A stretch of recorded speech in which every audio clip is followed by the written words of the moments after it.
Am I the asshole for moving my baby brother's bed to my parents and locking the door?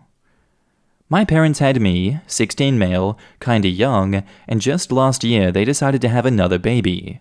My brother Leo is 2 months. I love him, but he cries non-stop every night. My dad and his friends are doing some renovations to the bedroom downstairs, which was supposed to be Leo's room, but some stuff came up and it's delayed now. They told me for a little while that Leo is going to be in my room because my dad needs to get up early for work and he can't sleep if my brother is in their room. It's been annoying AF. Leo cries, and it takes my mum time to get to my room, and then she turns on the lamp in my room, and it takes like a half hour sometimes for her to get him back to sleep. I really hate it. I've kept talking to them about when his room is going to be ready, and my parents say it's going to be a while, but they still say no, he can't be in the room with them. Monday night, I got real annoyed because my mum was knocked out, so I had to get up and change his diaper at like 3 in the morning. When it was nighttime, I moved his crib to their room and told them that I am tired of hearing him cry all the time in my room. My mum started telling me stuff, and then my dad did too when he got home, but I locked my door from inside. They gave up and said fine, if that's what I want, and they kept my brother in their room. My dad was pissed the next day when he got home, because I'm sure Leo woke him up whenever my mum needed to do something. Actually, they both look really mad at me. Then my mum told me I acted real unfair to them, and we're a family who handles stuff together, so she doesn't think that it's right that I'm not trying to help them a little here with my brother. So yeah, she does think I'm an ass for that, since Leo being in my room means my dad does have to wake up every time my mum needs to feed him or whatever, and he is the one who also provides for us. So am I the asshole? And now in the comments, not the asshole. Your sibling is not your responsibility. They need to actually take the role of the parent and be sleep deprived like the rest of us. It's tough, but that's what they decided. They have no right. Downright not the asshole. This is plain hypocrisy to blame you for finding the crying disturbing and complaining about it when your father feels the exact same way. If it bothers him, it bothers you too.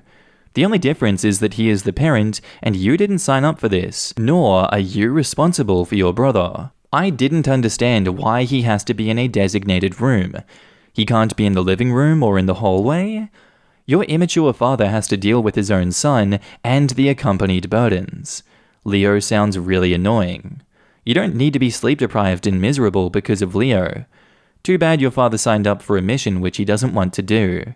As a parent, you don't push your child to another room and ignore him altogether. If you deal with the familial stuff together, she shouldn't be the only one to take care of Leo, and you shouldn't be the only one enduring his restless nights. If the crying disturbs Dad's sleep and impacts his work, it has an even greater impact on OP's ability to concentrate at school. Teenagers need more sleep than any other age except babies. Definitely not the asshole. Not the asshole. This is absolutely ridiculous. You are still a kid yourself. Maybe help with a diaper or a feeding or some cuddles during waking hours. Maybe even let your mum or dad take a nap while you take him for a walk in the stroller. But no, not the night duty. Teens need their sleep. And OP replies, yeah, that doesn't bother me. I like playing with Leo, or we go to the park across the street during the day. Okay, so if you want to mend fences, then tell your parents that you are taking him. Something like, I'll go out and be back at such and such time. Maybe you can get some rest. So they recognize you are giving them help, but at times that are reasonable for a teenager. Maybe even make dinner if you know how. And OP replies, usually when I'm done with school stuff, he's with me anyways when my mum's asleep or she's cooking.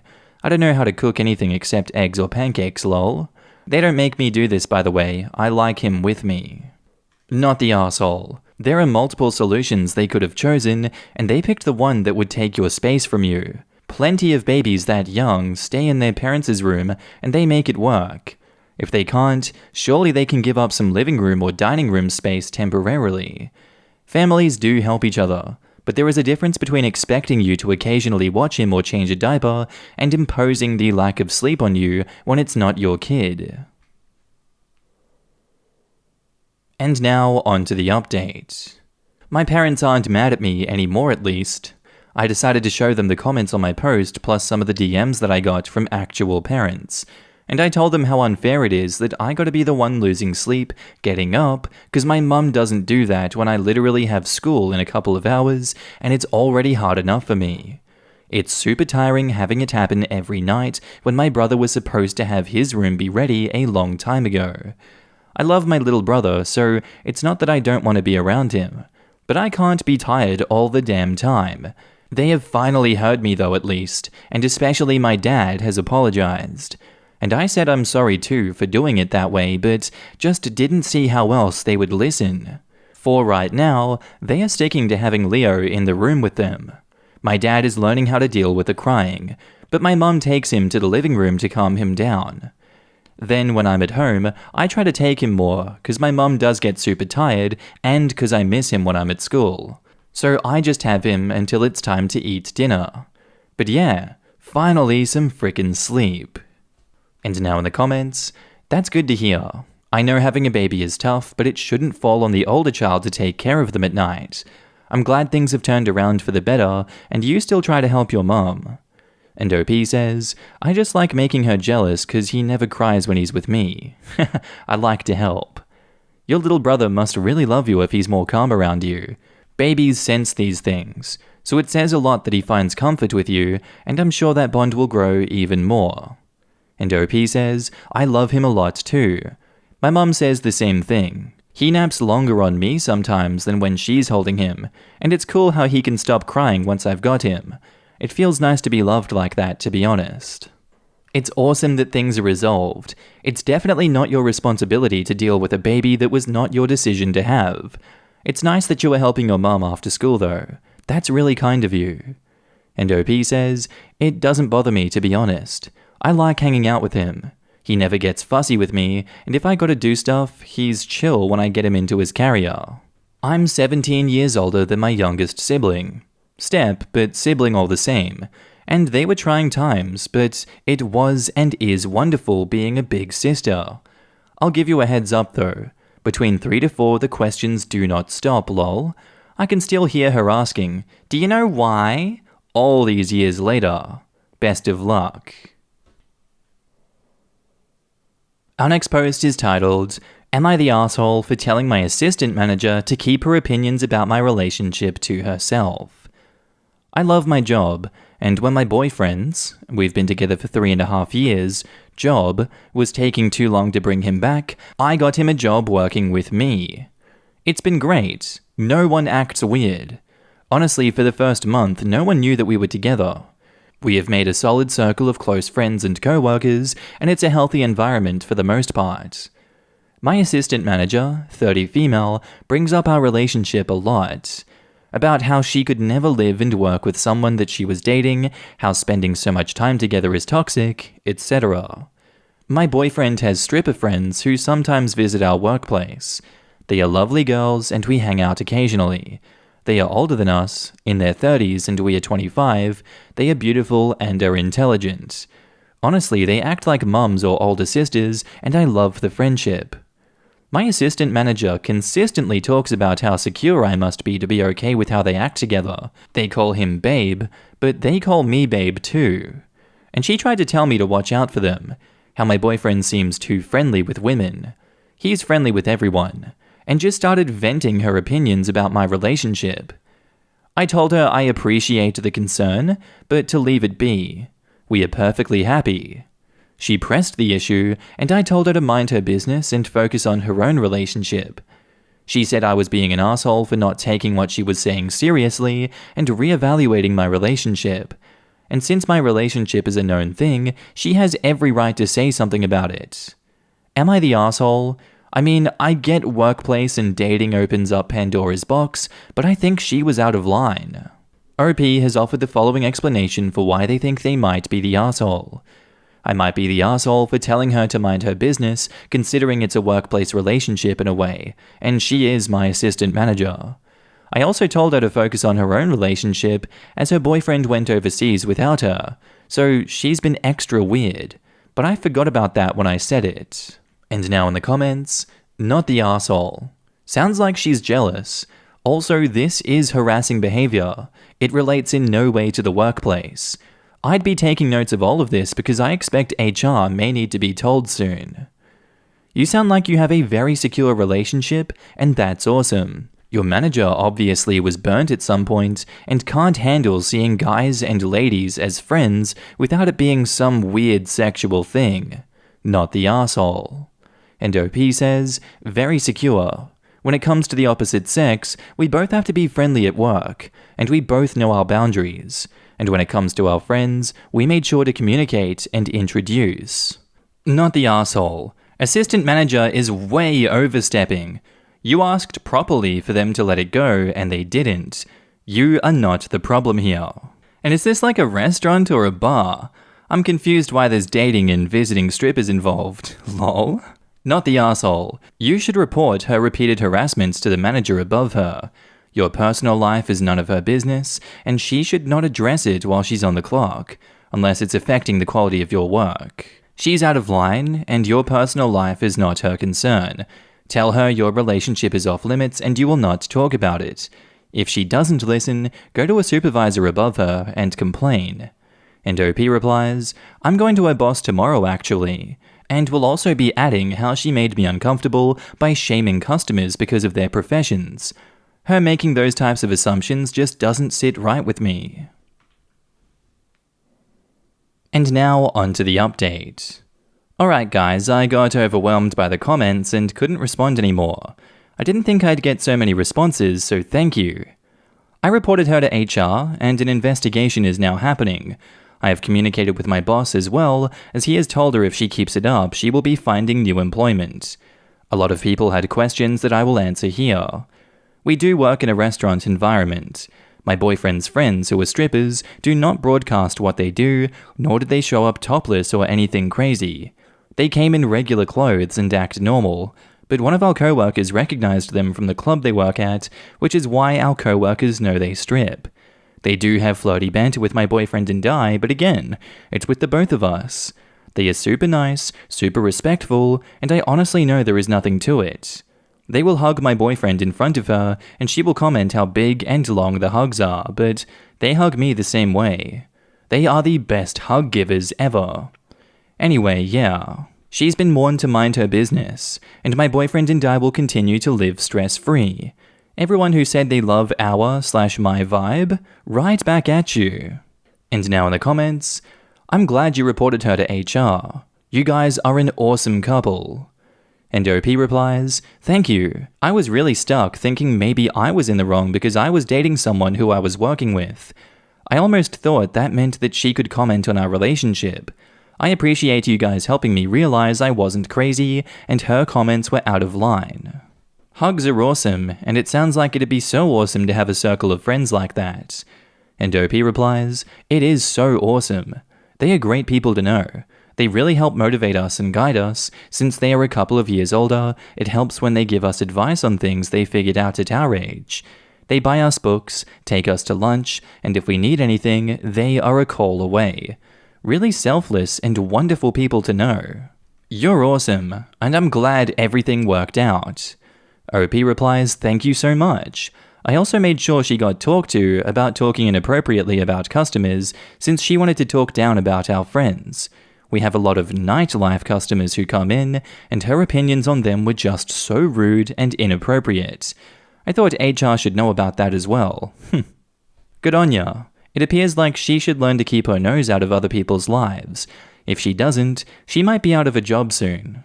Kind of a sorry not sorry situation there. Am I the asshole for making my sister leave my house after her joke about my son's mum leaving again? My son Jack is going to be 2 soon. His mum Annie has a complicated history and is how this all happened. Her husband passed away, and 3 months after that, we slept together. We were barely friends at the time, so I didn't know until after our first night together that she had recently become a widow. But she told me that she was really lonely and just enjoyed that physical connection. So for about 8 months, that is how it was. Didn't see each other too often. Then we found out she was pregnant. She wanted to go through with the pregnancy, and I fully supported her if that was what she wanted. The thing was, she still had a lot of grief, and when my son was born, it was hard for her to connect with him. She said she felt guilty having a baby with another man after losing her husband. By the time Jack was 4 months, she hadn't gotten any better, and her mental health completely deteriorated. I took over with him full-time after this, since she wasn't in the best place to be a mother. Annie still visited a few days out of the week for a short period, but I was doing most of the childcare while she went to therapy. Then she was in the hospital for a while.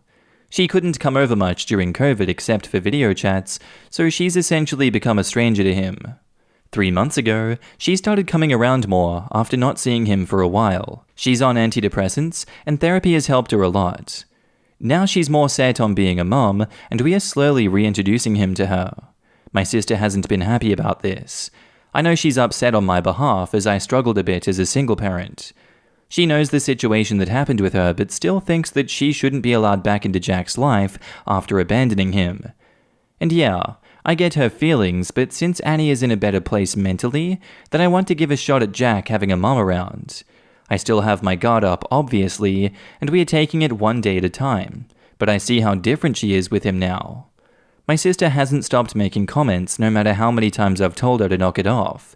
She has dropped by unannounced when Annie was here and was very openly hostile right in front of Jack. Annie offered to leave, and then my sister jokes, "Make sure you come back this time."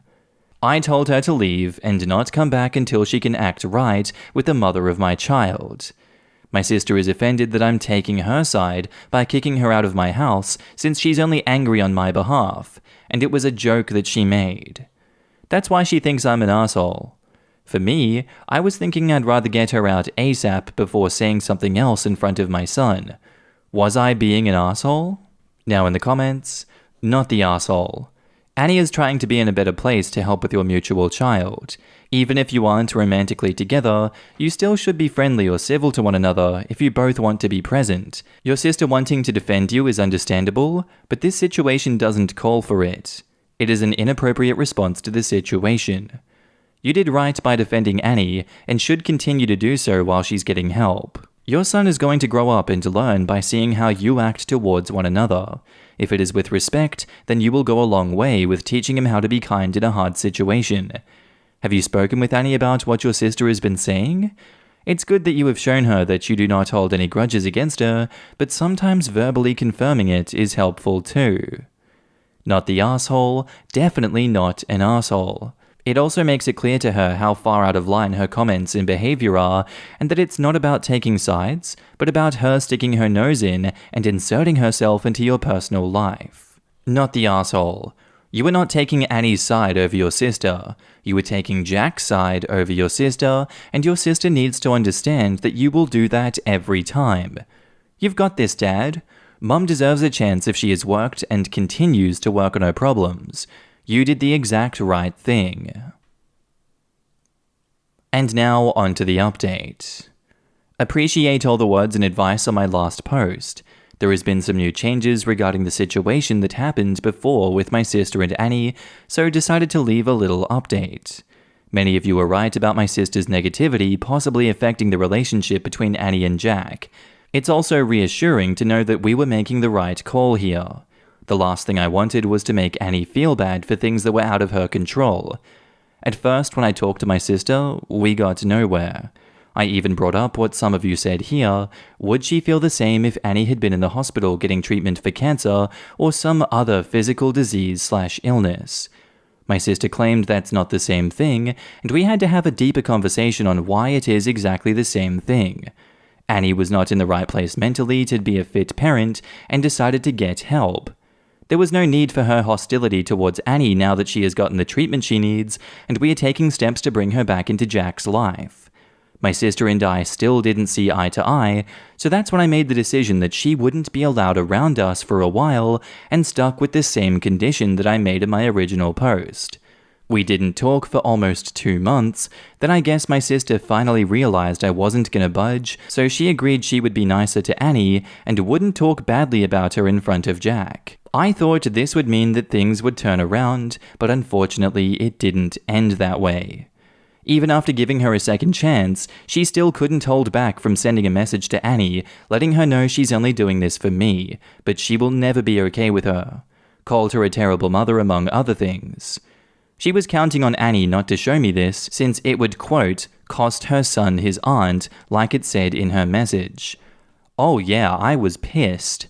Another talk with her later, I decided she is not having any contact with us at all. As much as it pains me, I can't have that kind of negativity around my son or his mother. Their relationship has been rebuilding nicely, and this is a critical time for all of us. We don't need the extra drama. On a positive note, Jack has really warmed up to his mum, and it's a beautiful sight to see.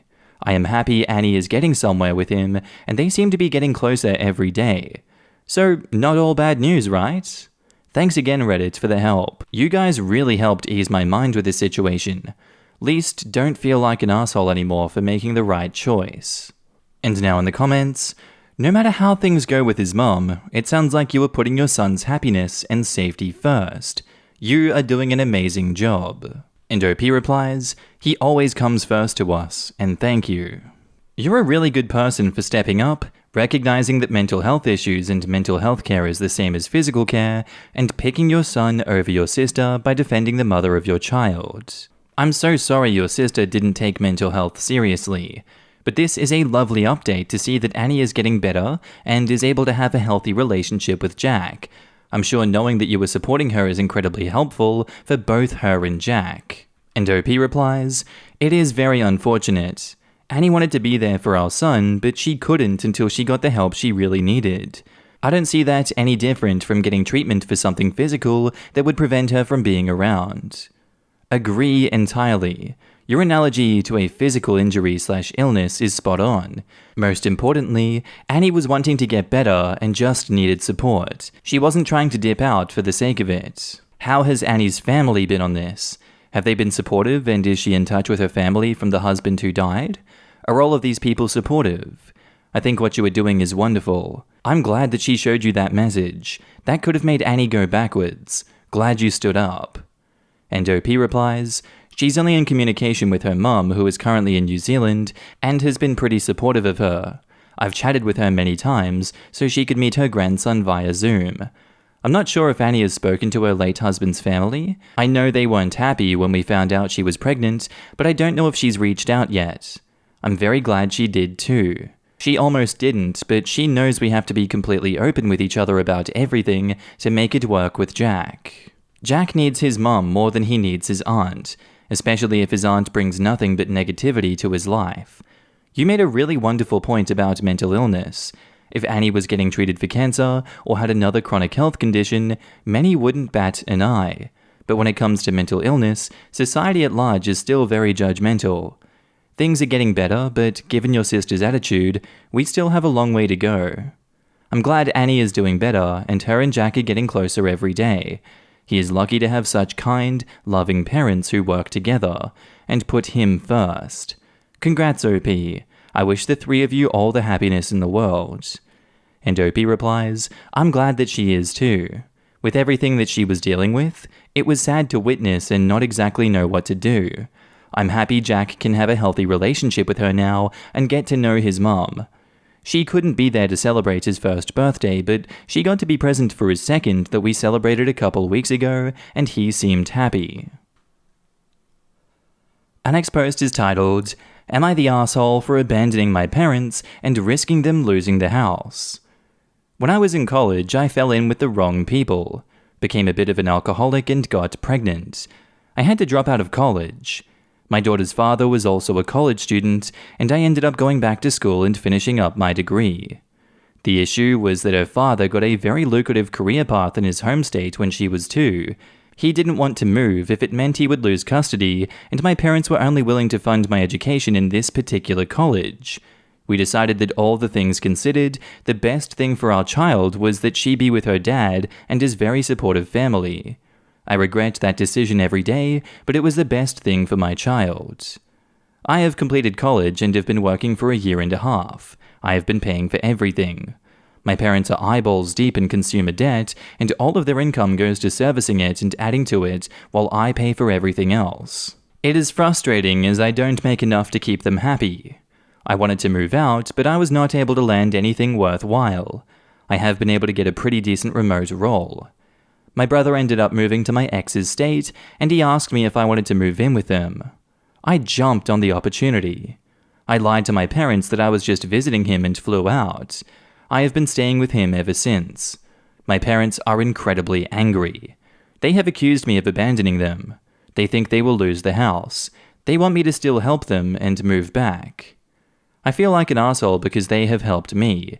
They took me in when I was someone on the edge of alcoholism, and now I am sober and a productive member of society. It could have been so much worse without their help, and I was pretty underhanded about it too. Now in the comments, not the asshole. Your parents made their choices that put themselves in debt. You don't owe it to them to financially support them for the rest of their lives and lose out on being in your son's life in the process. They are making bad decisions anyway. If they paid their mortgage, electric, and bought food, they will make it. Paying for unsecured consumer debt while letting the house get foreclosed is insane. Quote, I don't make enough to keep them happy. The kid's story is very sad, but this is the sentence that really struck me. That is not your job. Did your parents suffer some crazy financial reversal between the part where you stayed at this college because your parents would fund it and the other part where you support them? This is a sad story, but you are not the asshole. I hope you still have a connection with your kid. Not the asshole. Opie, as a parent, let me tell you what your parents should have said. I'm so proud of you. You worked hard to overcome your alcoholism. You worked hard to heal yourself. You deserve to keep moving forward. I would give every last penny, every one of my organs, the very last drop of my blood and life in my body if it meant my children could be happy, healthy, and strong. The child is not responsible for the parent. The parent is responsible for the child. Go out, be your best self, and continue to grow in your health. I'm so sorry you had to escape the way you did, but I am so glad that you are free now to pursue better things for yourself and your own child. As a parent as well, absolutely this. I can't imagine trying to hold my kid back like that after they've accomplished so much. I'm proud of you too, OP, for getting sober and finishing your degree. I hope you can be the parent for your kid that you never had. It's about your kid now, more than you, and definitely more than your parents. Your kid deserves you in their life. It is up to your parents now to figure out their own BS, and that is not on you. And now on to the update. It has been 2 months since I posted and a lot has happened. The commenters helped me a lot. I was dealing with a lot of guilt about leaving my parents, and people helped me feel less like a horrible daughter. I have moved out and got a place of my own. It is only half an hour's drive from my ex's home. I get to see my daughter every week. I go over to his place every other day, and I missed her so much. Just being able to play with her tells me that I made the right decision. My parents have tried to contact me and guilt me. I did send them rent for a month, but I cut them off. The only reason I have savings is because I hid money from them. I couldn't say no to them. It was horrible. They are planning on selling the house and buying a smaller one, but they will have no savings left for retirement. My sister, who I have a really strained relationship with, called me and tried to tell me that I should at least help them out after they paid for my college. She had a specific figure which was way more than they spent. I told her they didn't pay that much for my education. She didn't believe me, but I sent her the receipts. So they had asked her for money, and she had given them the money. They had told her that they needed money because they were paying for my tuition. They just inflated how much they were paying on my behalf. It's a lot. I know she hates me. We were played off against each other growing up. I can't describe how emotional it made me to realize that she still cared enough about me to help my parents. I know for a fact that she wouldn't have given them any money if they weren't helping me. It is a lot to work through. Things are pretty messed up right now, but I have a place of my own, I can see my daughter, I have a great job, and I am sober. And now in the comments, so to be perfectly clear, your parents didn't pay for your college to begin with, your sister did. Exactly, they are manipulative AF. I hope OP tries to improve her relationship with her sister after this. And I came here to suggest this. OP, you and your sister have been lied to and manipulated by your parents. Maybe spend your energy working on your relationship with her, and you two can help each other separate from your parents. Kids are supposed to leave home and start their own lives. Your parents shouldn't depend on your income. Best of luck, OP. And also, it's not your fault your parents lied to your sister and took money from her claiming to pay for your education. They decided to lie about paying for your education and needing money. They took advantage of you and your sister. What they did was horrible, but it was their choice, not the asshole. Not the asshole. Your parents chose to have you and your siblings, you have a daughter, she comes first, period. I'd be more sympathetic to your parents if it was an emergency, but according to the original post, they are consumer debt junkies who still haven't learned. Your parents should meet debt counselors and/or consider bankruptcy. They could then keep their house. Refer those resources to them and wipe your hands clean. Thank your sister for paying for your college. They kept you there so you would still live with them as a meal ticket. No other reason. Even if it meant your daughter going without her mother. That is sick. Our next post is titled, Am I the asshole for telling my fiancé if I see her friend again, I'm calling the cops? So me and Erica dated for 2 years and have been engaged the last 4 months. After we got engaged, Erica moved into my house. I still pay the mortgage while she pays for utilities, groceries, and household items. After we get married, the plan is to put her on the house so she gets equity as well. Her friend Leah and her have been best friends since high school. I don't particularly like Leah, but have also been cordial as I know she's going to be in my life. My issue is Leah thinks of my home as hers. Here's a couple of examples. She always brings her boyfriend over, and he is a sketchball. She talks to me in a very disrespectful way in my own house, like I'm a guest and she, Erica, owns it. One day I went out to my garage and some of my tools were missing. I checked my camera, and Leah and the boyfriend were in my garage with Erica and took some tools with them. I asked Erica, and she said they were just borrowing and would return them. I had to reach out multiple times for them to finally return the tools weeks later. I have a nice wine and liquor collection, and I was working late one Friday.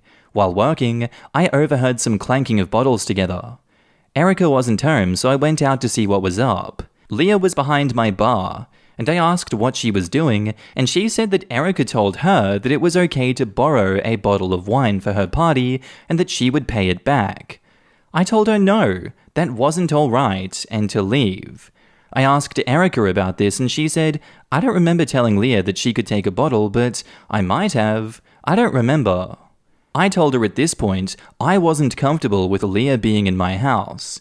Erica sort of understood, but also blew me off. Final straw came when I wanted to go hit some golf balls and my clubs were missing. I freaked out because I golf regularly and my clubs are my biggest investment. I went to check the camera again and Leah used my garage code and took the clubs. I blew up, called Erica, and told her to get them back immediately.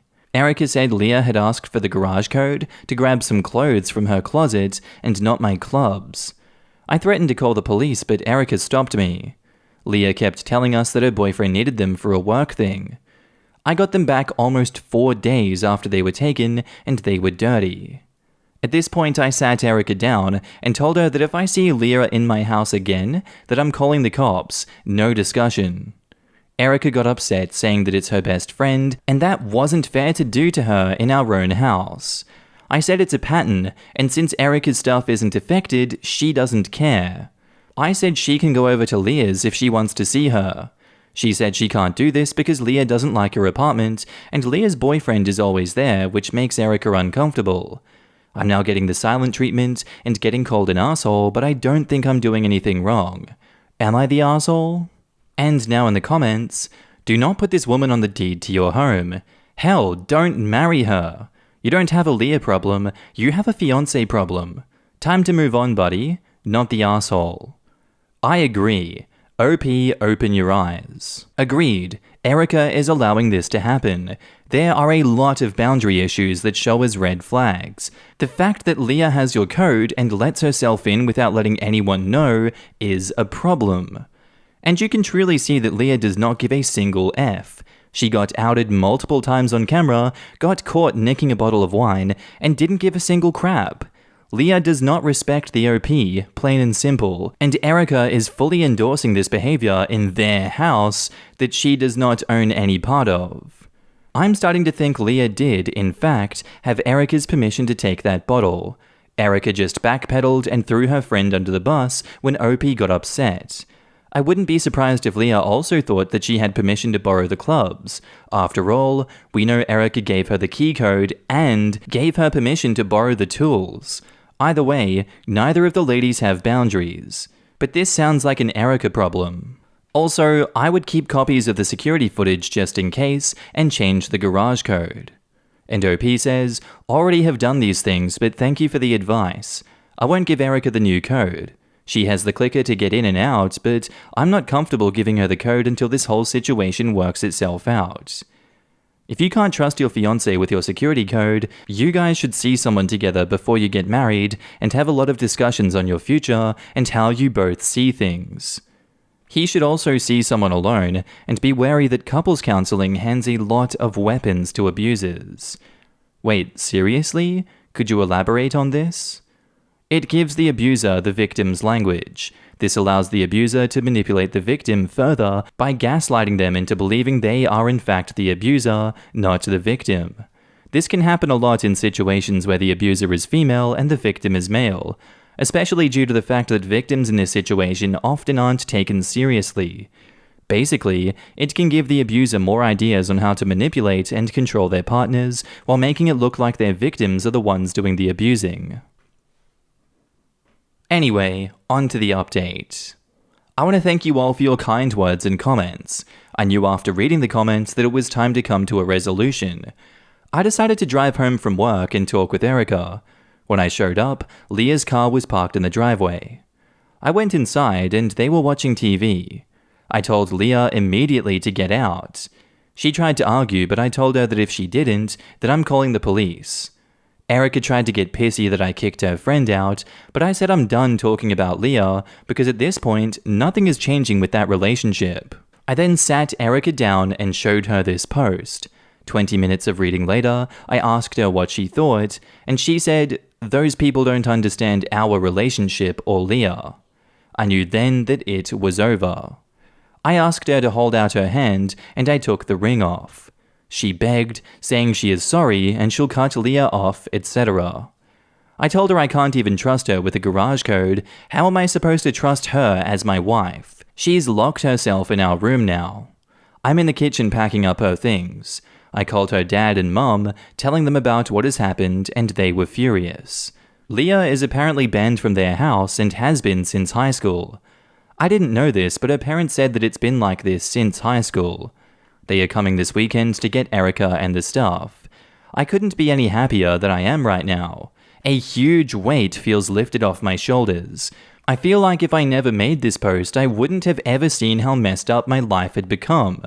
Sincerely, thank you everyone. I can't wait to take my clubs out and play around now that I have more free time. Really excited to see what the single life brings, and can't thank you all enough again. Am I the asshole for putting over 100 cockroaches in my parents' bed? I'm 16 female, so I live with my parents. I started having asthma symptoms a couple years ago, but only when I was trying to sleep. I would be unable to breathe. I've been brought to all sorts of specialists and put on various allergy drugs because the best they could tell us was that it must be an allergy. Around the same time that started, I began seeing an occasional cockroach in my room. I would squish it and throw it out, and then the air coming from the vent started smelling musty, and I would see more and more cockroaches.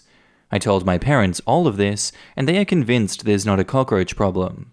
I've been seeing about 15 to 20 cockroaches in my room, any time of the day and night, every day for months. My parents keep telling me that I'm being dramatic. It's just an occasional cockroach. I've done some research, and supposedly cockroaches can cause respiratory problems.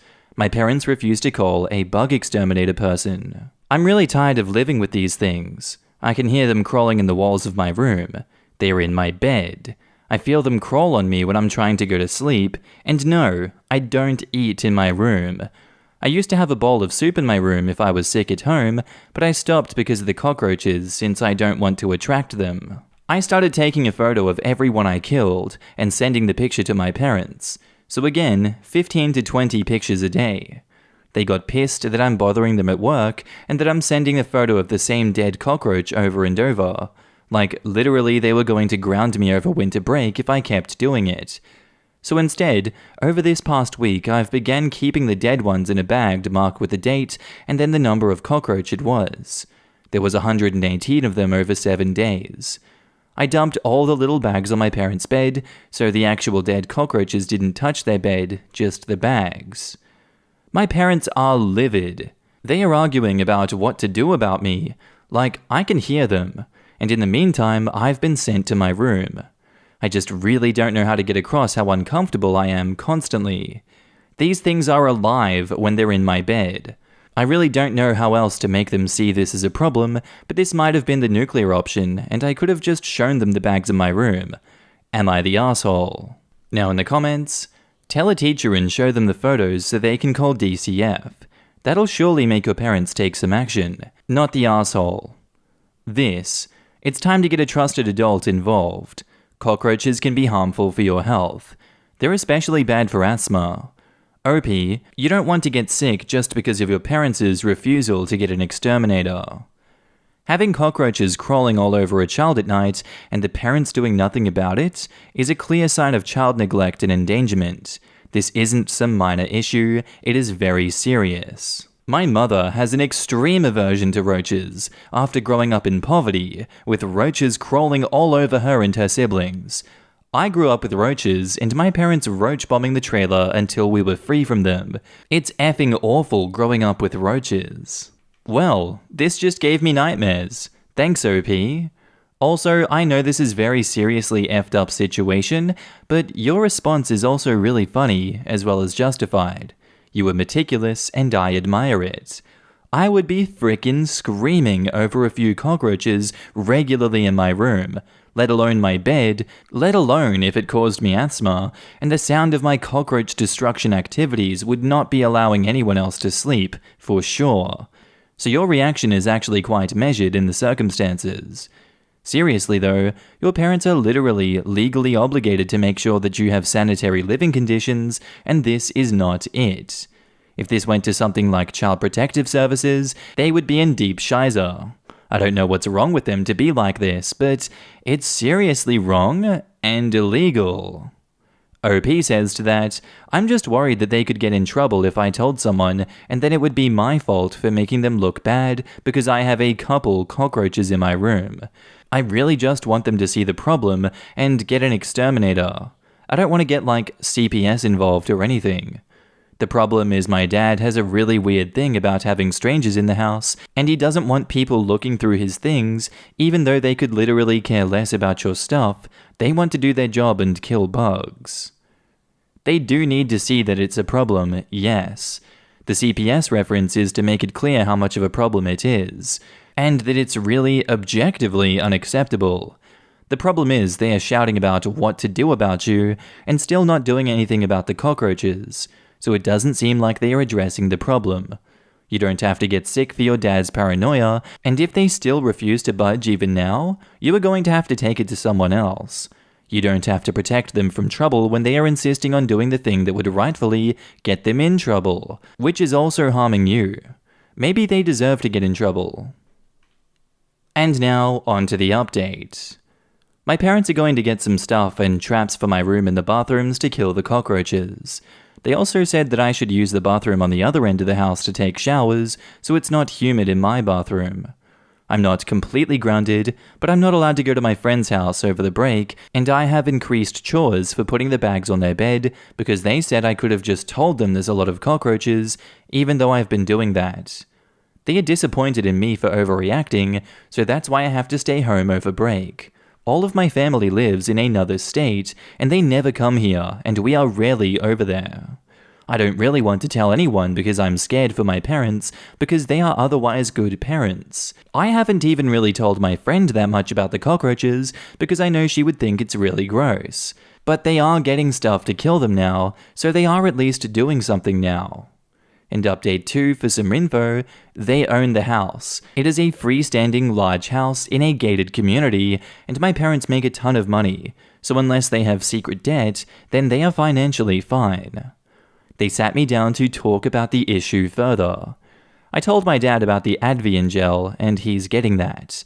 He's also going to move the compost pile away from my wall and the AC thing to the far end of the yard and try to get the cockroaches out of the compost, or just otherwise get rid of the compost. He said that we will try this for a month and see how it goes. My mum said after talking, they decided I'm unsemi-grounded and I can go to my friend's house to hang out over the break, but that I need to think about how I escalate situations and I should have talked to them instead. Then we all hugged, and I asked my dad to stay so I could talk to him. I told him about how it's upsetting to me that we can't call an exterminator because they would know how to fix the cockroaches, and that it's also upsetting because I don't want him to be like grandma and also great-grandma. I also brought up the asthma issues, and that it's actually hurting me physically too. I asked him to get help, because they even have like online therapists now, so he doesn't even have to leave the house because he hates that, and with COVID he's basically not left in over a year. He seemed to be really upset, like sad upset, not mad at me, and just said that it shouldn't be my problem to worry about and he'll take care of it. So I don't know how that really went, but that's what's happening now. Our next post is titled, "Am I the arsehole for telling my roommate her friend needs to start paying rent or spend less time at our place?" So I, 25 female, share a 2-bedroom apartment with a friend of mine from high school, 26 female. We have lived together for almost a year and had no problems until the last couple of months. She has a friend we will call Mike. He's around our age. At first, they were seeing each other romantically, but have since decided to just be friends. Mike is at our apartment a lot. Like, he stays the night 5 to 6 nights a week usually. He eats my food without asking, and has basically laughed at my polite requests to replace the food he eats. If it was a snack here and there, I wouldn't mind, but I will buy groceries for the week and it's half gone within a couple of days because of him. He sleeps with her in her room, but when they are not sleeping or if she is at work, he is in the living room, loudly playing video games. I work from home, and he is disruptive during my work hours most days. Again, when I've requested him to quiet down, he laughs it off like I'm joking. A few days ago, we had a rare evening where he wasn't at our place. My roommate was watching TV in the living room, and I took the opportunity to bring up my concerns. When I brought up the behavior that bothers me, she apologized but basically said she can't change who he is. I then said I think if he's going to be practically living at our place and eating my food, he should be contributing to rent and groceries. She essentially said that was unfair as he is not on our lease. I told her if that was the case, then he needs to spend much less time at our place because he is not a tenant. She also said that he has troubles at home, as he still lives with his parents and is unemployed, and it would hurt their friendship if she asked him to help out or to stop coming around. She thinks that I'm being a huge asshole, and I'm sure she has told him what I said because he has been really snarky ever since the conversation. Am I the asshole for asking that he help pay to essentially live at our place? And now in the comments, not the asshole. That is some big brass ones to hang out and interrupt your workday and eat your groceries. So your roommate basically said that he is an asshole and won't change. I would be tempted to kick her out. There isn't much of a relationship with her to damage. And OP replies, "We have been friends for years. It would really suck to do that, but our lease is up in a couple of months, and I think I'm going to look for my own place. In the meantime, get a mini fridge and store all of your food in your room. Also, put a lock on your bedroom door so he can't go snooping. Maybe if he runs out of things to eat, he will leave. Not the asshole. Your roommate has essentially added another roommate to your living situation without your consent. He absolutely should not be eating your food, nor should he be there when she isn't. They are both being completely unreasonable. Why is he there when the roommate isn't home? He needs to go home and get a job. I bet he likes being at the apartment so he doesn't have his parents hounding him to get a job. The guy is a mooch. If I were OP, I would tell the dude to leave if he was there when the roommate wasn't, and if he laughs, I'd call the police. She has a right to tell him to get out when the roommate isn't there, or to tell him if he's going to be there, he must stay in the roommate's room. Not the asshole. No one wants the uninvited extra roomie, except your roommate apparently, but it doesn't seem like he's eating her groceries and disrupting her workday. And OP replies to that, "This comment might make me an asshole. It started as soon as they decided to just be friends. She was head over heels for him when they first met. She has been single for a very long time, and I have a feeling she allows this because he is leading her on in some way. It sucks because she sees them as a genuine friend, but I see him as someone who is using her for as long as he can. They'll call folks like that hobosexuals." And now back up to the post, we have an edit. "Thank you all so much for the responses. I probably won't be able to go through them all, but I am glad to know I am not crazy for asking these things of him, lol. I appreciate all the suggestions, but when it comes to getting my landlord involved, it is just not worth it for me right now. The situation is now already tense, and even though I think he deserves to get told to F off, I don't want to make my last 2 months living here even more awkward. I'm going to start looking for a place for myself, and if possible, move out a little before our lease is up. I'll pay my last 2 months of rent, but I'm going to try to get out ASAP. Thank you all." And now onto the update. I wasn't expecting to have an update so soon, but things kind of blew up this weekend. On Saturday morning, my roommate and Mike went out for brunch, and I went grocery shopping. I also stopped and bought a few locks for a couple of the cabinets so I could lock away some of my food, and was planning on borrowing a mini fridge that my dad had later this week too. I brought home my groceries and locked a lot of it up, and then went to run a few more errands. When I got back in the afternoon, Mike was sitting on the couch and my roommate was in the shower. I tried to just walk past him to my room, but he stopped me when he said, "So what the F is that about?" pointing towards the kitchen. I told him I was tired of him stealing my food, so I locked it up. We got into a yelling match over this as he doesn't believe him eating my food is stealing. My roommate came out of the bathroom and I was fed up and said, he needs to get the F out of our apartment now. She did not put up a fight and drove him home, not before he called me a few awful names though. When she got back, she tried to walk past me to her room, but I told her we needed to talk. Long story short, she broke down crying after I told her I wasn't renewing the lease.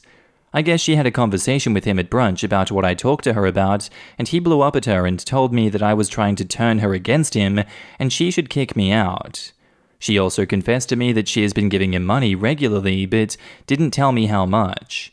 They had plans to go out to some show tonight, and she was considering taking him home after, and basically not allowing him to come back. I don't think I mentioned in my original post that he doesn't have a car. I don't know if this is true, or if she said this because of what happened after I got home, but either way, he's gone, and she has agreed to not let him back into our apartment. We talked a lot, and I think after our first conversation, she really started to realize that she was being taken advantage of. I told her I am still going to look for my own place, and she was understanding of that. She agreed that she should not have let him affect our friendship like she did, and even though things are weird right now, I hope we will go back to how things were before, eventually. Thanks again for all the advice on here. It did not end exactly how I planned, but either way, I'm glad that dude is out of my apartment and my life. And now in the comments, quote, he doesn't believe him eating my food is stealing. Ah, the audacity! Yeah, I would really like to know what he thinks it is. Like taking food that's not yours, that you know isn't yours without asking or replacing, not really sure how that's not stealing. He's probably never bought his own food. He lives at home, so food is just a thing that appears in the fridge. I really hope your roommate starts seeing a therapist. The guy wasn't even her boyfriend and she was doing all of that stuff for him. I also recommend having her listen to No Scrubs by TLC. Is she safe? Sounds like Mike is emotionally abusing her. And OP says, I mean, as far as I'm aware, she's staying away from him going forward, and he doesn't exactly have a way to get to her without her picking him up. I think she is. TLC said No Scrubs. She's supporting this man financially, being his personal unpaid chauffeur, and he eats free of charge. I hope she gets off the fence and realizes that she's better off alone than with that man. Our next post is titled, "Am I the asshole for refusing to give up my dream wedding dress, though it means my fiance's family will not attend?" I'm in a lot of turmoil right now, and it feels like everything is falling apart. I have never had a great relationship with my future mother-in-law. It isn't terrible, but I can sense that she doesn't like me. My fiancé is very close to his family, so there has been some tension. I didn't invite mother-in-law wedding dress shopping because our relationship is awkward, but I thought that I would show her a picture to make her feel included.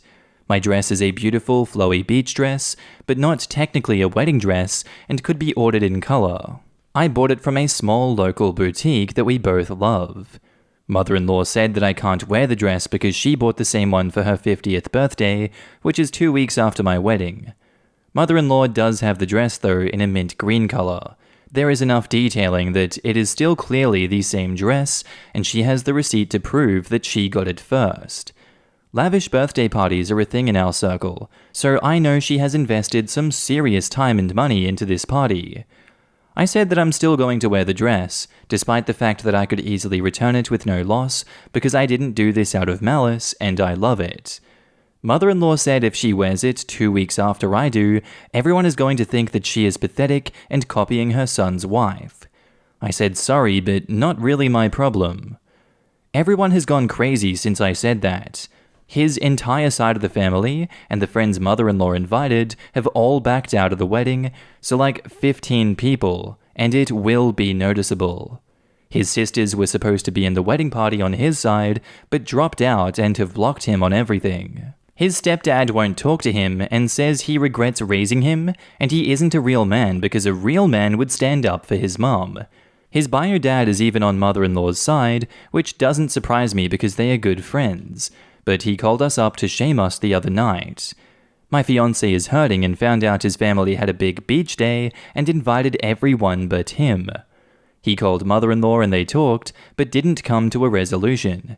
She said that if I refuse to do the right thing, the only answer is no one going to her party can go to the wedding. He tried calling sister-in-law and found out she blocked him. He is mad at me now and feels like she had it first. Edit for some info. Mother-in-law has never acted like this before, truly, ever. She is extremely laid back. She doesn't show emotion, she's not really attention-seeking, which is why my fiancé is so confused. At this point, I think the relationship with his sisters and stepdad is beyond repair for now, and I am scared to have them at the wedding. To all the people saying that I should wear it to her birthday, Lamau? But I'm banned, and her ex has already promised to act as a bouncer, not that I'd ever crash it. Final edit, my dress is going back and I apologize to her because I can't understand it, but something deeply hurt her. Mother-in-law and my fiancé are talking for the first time in over a month. She seems exhausted and sad, but maybe there is hope. I really don't think stepfather-in-law or sister-in-laws will ever get over this, but we will see. And now onto the update. So I posted here a few months ago about my mother-in-law wanting to wear the same dress for her 50th as I bought for my wedding. She did have the dress first and receipts to prove it. I got a lot of mixed feedback and ultimately decided to return the dress. It clearly triggered something massive for her.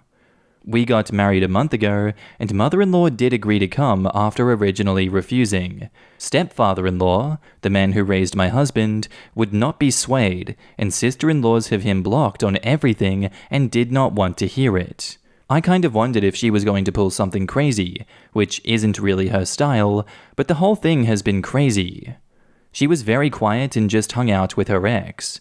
Mother-in-law and my husband have talked a little, and she just isn't in the mind frame for a relationship right now. She is extremely hurt, and I don't get it, but she obviously needs her space. She barely spoke during the wedding. I actually reached out to stepfather-in-law, which probably wasn't my place, but he said we didn't see her sobbing in his arms. We can't get what we did to her.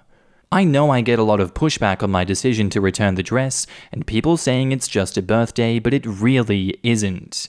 Yeah, she might get one every year, but a massive party for her 51st just seems a little odd. I remember my mum's 50th and how much she put into that. It was like a wedding. Mother-in-law invited us to her party after uninviting us, and her ex pledging to play security. Ultimately, we decided not to go because of how angry stepfather-in-law and both sister-in-laws are, and how stepfather-in-law admitted he was uncomfortable at the thought of seeing us. It was too much for my husband to see his whole family there. She had her party over the weekend, and yes, I social media snooped a bit. It looked great. She looked really happy. I'm at peace that I didn't get my dream dress. As for us, my husband is going to therapy to heal from the grief. He realized he needs to respect his sisters, and they are serious. The younger one broke down sobbing and said that I did the right thing, but he didn't do anything, and she can't forgive him for just letting their mum get hurt. I still don't totally get it, but it's okay. Mother-in-law doesn't express feelings, so for some reason this was her hill to die on. She doesn't seem too interested in a relationship, so they'll have the occasional text, I guess, and everything's over. I'm happy she had a good party, and I'm looking forward to my husband healing and the rest of our lives. And now in the comments, there is seriously something missing here. I really wish we could get the other side of this story. This is such an extreme reaction for someone you say is normally not dramatic. I am absolutely positive something has been left out. Could be something you are not saying. Is "not my problem" the rudest thing you said? Because I doubt. Or something you don't even know. Maybe there's some sort of trauma here that you are not aware of that this triggered. We always get a biased, one-sided account, but this is on levels I am not used to. Again, I am not accusing you. It is very possible it is something you don't even understand. But something is seriously off here. Nice update, OP. But if anything, this makes me even more confused as to what the hell even happened on that side of the family. It sounds like you did something horrific, like murder her pet or cause her to miscarry or something traumatic as all hell, not threaten to take her dress. Almost makes me wonder if she is terminally ill and you don't know, and this party was supposed to be a huge hurrah because she wouldn't see another one, or something weird. And OP replies, I think it triggered her PTSD. I really hope this was a wake-up call, because there is a lot buried there. That's not really enough. It may have triggered her PTSD, but her sisters and husband all reacted the same way. Something is missing here. And OP replies, she never asks for anything. Her husband and daughters just snapped, I guess, because this was the first thing which really seemed meaningful to her. She's really chill in general, and all three of her kids think that she was the best mom, even if my husband kind of hates her at the moment. They knew the backstory and the PTSD, and they were the ones who saw her sobbing when she never shows any weakness. They all think that I tried to ruin her huge, once-in-a-lifetime milestone. I wish they were open to talking about it and could explain it better. None of them were fans of me to begin with, so I guess it was easy to make me the villain. I think in your original post, some of your commenters shed light as to why your mother-in-law and family are reacting this way. You said, mother-in-law has been bullied and called a tramp and a liar and pathetic her whole life for things totally not her fault. You also mentioned your mother-in-law was worried that if she wore the same dress to her big party 2 weeks later, everyone is going to think that she is pathetic and copying her son's wife. And your response was, sorry, but not really my problem. Were you aware of her severe emotional abuse before saying it wasn't your problem? If so, your original response was callous, and honestly, her family is doing the right thing by protecting her. You said they snapped, but if someone in my family was triggered in this manner, then I would absolutely do everything in my power to support them. From your other comments in the original post, it sounds like you understood this as well, but you still seem to be making subtle comments that imply you still don't understand why they're reacting this way. It's not about the dress. It was the potential of your mother-in-law reliving past abuses she and her family were worried about. Am I the asshole for refusing to babysit for my sister and leaving her without anyone to watch her kids? So I'm 18, female, still in high school, which is pertinent to the story, paralyzed, which is also pertinent. My mum is 45, my sister is 28, and has 3 boys ages 10, 6, and 3. 4 years ago, I was in a car accident and came out paralyzed from the waist down. It has been hell having to learn a new way of life, but I haven't let that stop me. I'm going to be going to a college out of state next year, and graduating in the top 10% of my school if things continue as they are. The one major thing that is a complete bummer out of all of this, other than the obvious, is that my mum thinks I am now a free babysitter for whenever one of my older brothers or sisters needs one. She never consults me on these and expects me to drop plans at the drop of a hat. This past Monday, I told my parents about a Christmas movie extravaganza sleepover that my friends had been planning. It's gonna be 3 girls, and we were planning on making brownies, cookies, watching really cheesy Christmas-themed romantic movies, and just girl stuff. It was on Saturday, which was yesterday, and my parents said they had no problem with it. Yesterday arrived, and I'm just about to roll out when my mum comes and says that my sister is on her way with her 3 boys. Apparently she asked mum if I could babysit the other day and she said yes. She didn't even bother telling me about it. I said hell no because I already have plans. We fought, and mum ended up storming off because this one time I wasn't backing down. I took the time and left, turning my phone off when I got into my friend's car. Today when I got home, I got called an immature asshole, basically. My sister was left without anyone to watch the kids during her husband's work Christmas party, and I went back on my word that I didn't make. Mum told me that I should be grateful she gives me something to look forward to, which is babysitting, because I have no real social life being paralyzed. I just went back to my room and cried. But now I'm wondering, am I the asshole like they say I am because I refused to babysit and then left my sister in the lurch? Now in the comments, not the asshole. Your family members all suck. If your mum is that concerned about your sister having a babysitter, she can watch the kids herself. And OP replies, she refuses to. The 10-year-old is a major brat, and not anywhere close to a good kind. So she refuses to, but makes you watch the brat? Your mum is a major asshole. Also, communicate directly with your siblings. It sounds like your mum is miscommunicating and sowing discord between you by making promises in your name. Your siblings may honestly think that you enjoy the babysitting, if that's what your mother told them. Also, mum's the asshole for saying that you've got nothing better to do because you have no social life, when you actually do have a social life. And you have friends who invite you over and come pick you up. Her own mother is creepily ableist. Like, she thinks nobody wants to be friends with her daughter because she's in a wheelchair? That's just her projecting her own twisted views. What an awful person. Not the asshole. That paralyzed comment was a low blow and unacceptable. I would never babysit again. I've been paralyzed for 21 years, and my social circle is small but tight. I really want to have a strong word with your mum. You didn't deserve any of that. I'd put your foot down and stop. Call CPS if they leave them with you. Use their words against them. And OP says, I think that's what hurt the most.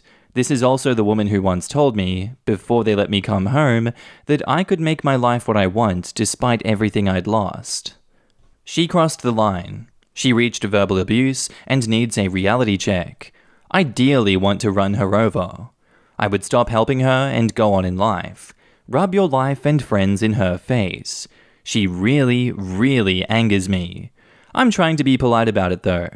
We are people. We have feelings. We are not defined by being paralyzed. We can do what we want. Please just ignore her comments. I know they hurt, but they are never true. It's harder for you than it ever was for me, as I was paralyzed at the age of 5. I'm sending you all the hugs. Not the asshole OP. This is abuse. They aren't treating you like a person. Your sister can't even be asked to talk to you about your availability to babysit her kids. She just thinks it's cool for your mum to say yes for you.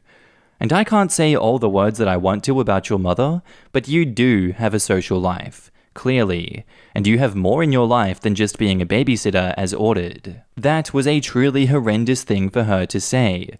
You keep on with your friends, and you go to college and find people who will appreciate you and treat you with the respect and decency that you deserve, because you do deserve better. And now back up to the post, edit to add an update. So, I'm not going into a whole lot of detail on here right now, but plans are being put into motion for me to move in with my friend and her family. I made this choice after my mum came in and again berated me for standing up for myself. She said that because I said I would originally, a few years back I had no life and no confidence, so I agreed to babysitting a few times, then it was like I had no choice, that I had asked for this.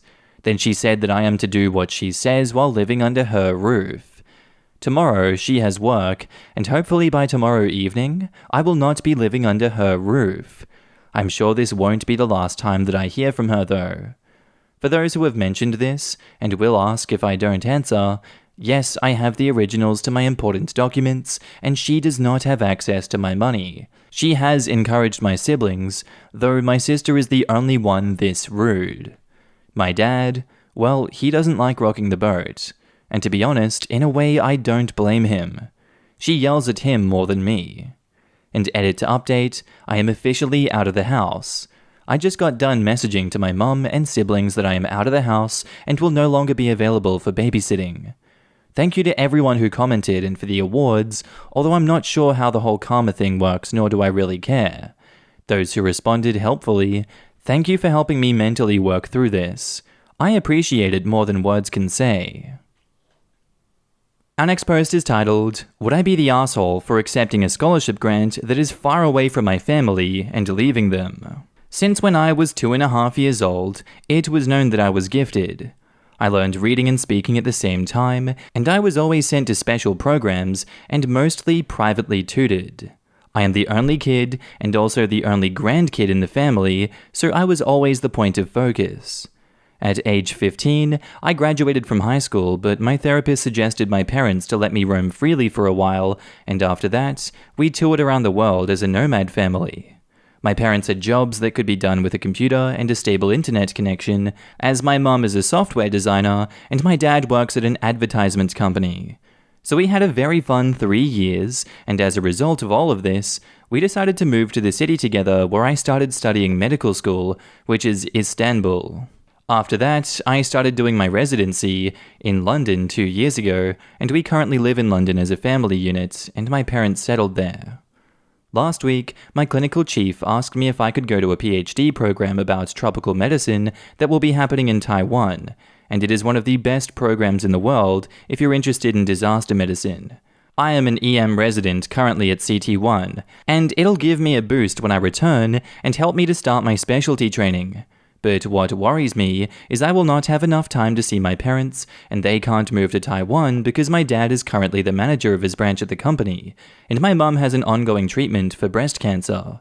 I feel so guilty for doing this kind of thing, and I won't be able to fly away in a day if something happens. So would I be the asshole if I accept this offer? Now in the comments, not the asshole. You have to live your life for you, not others. You didn't include info on how your parents reacted to the possibility. Side note, you might feel regret if you lose your mum, so you should think long and hard about which opportunity you would regret missing more. OP replies, they still don't know yet. Dude, you were 26. It's time to cut the cord.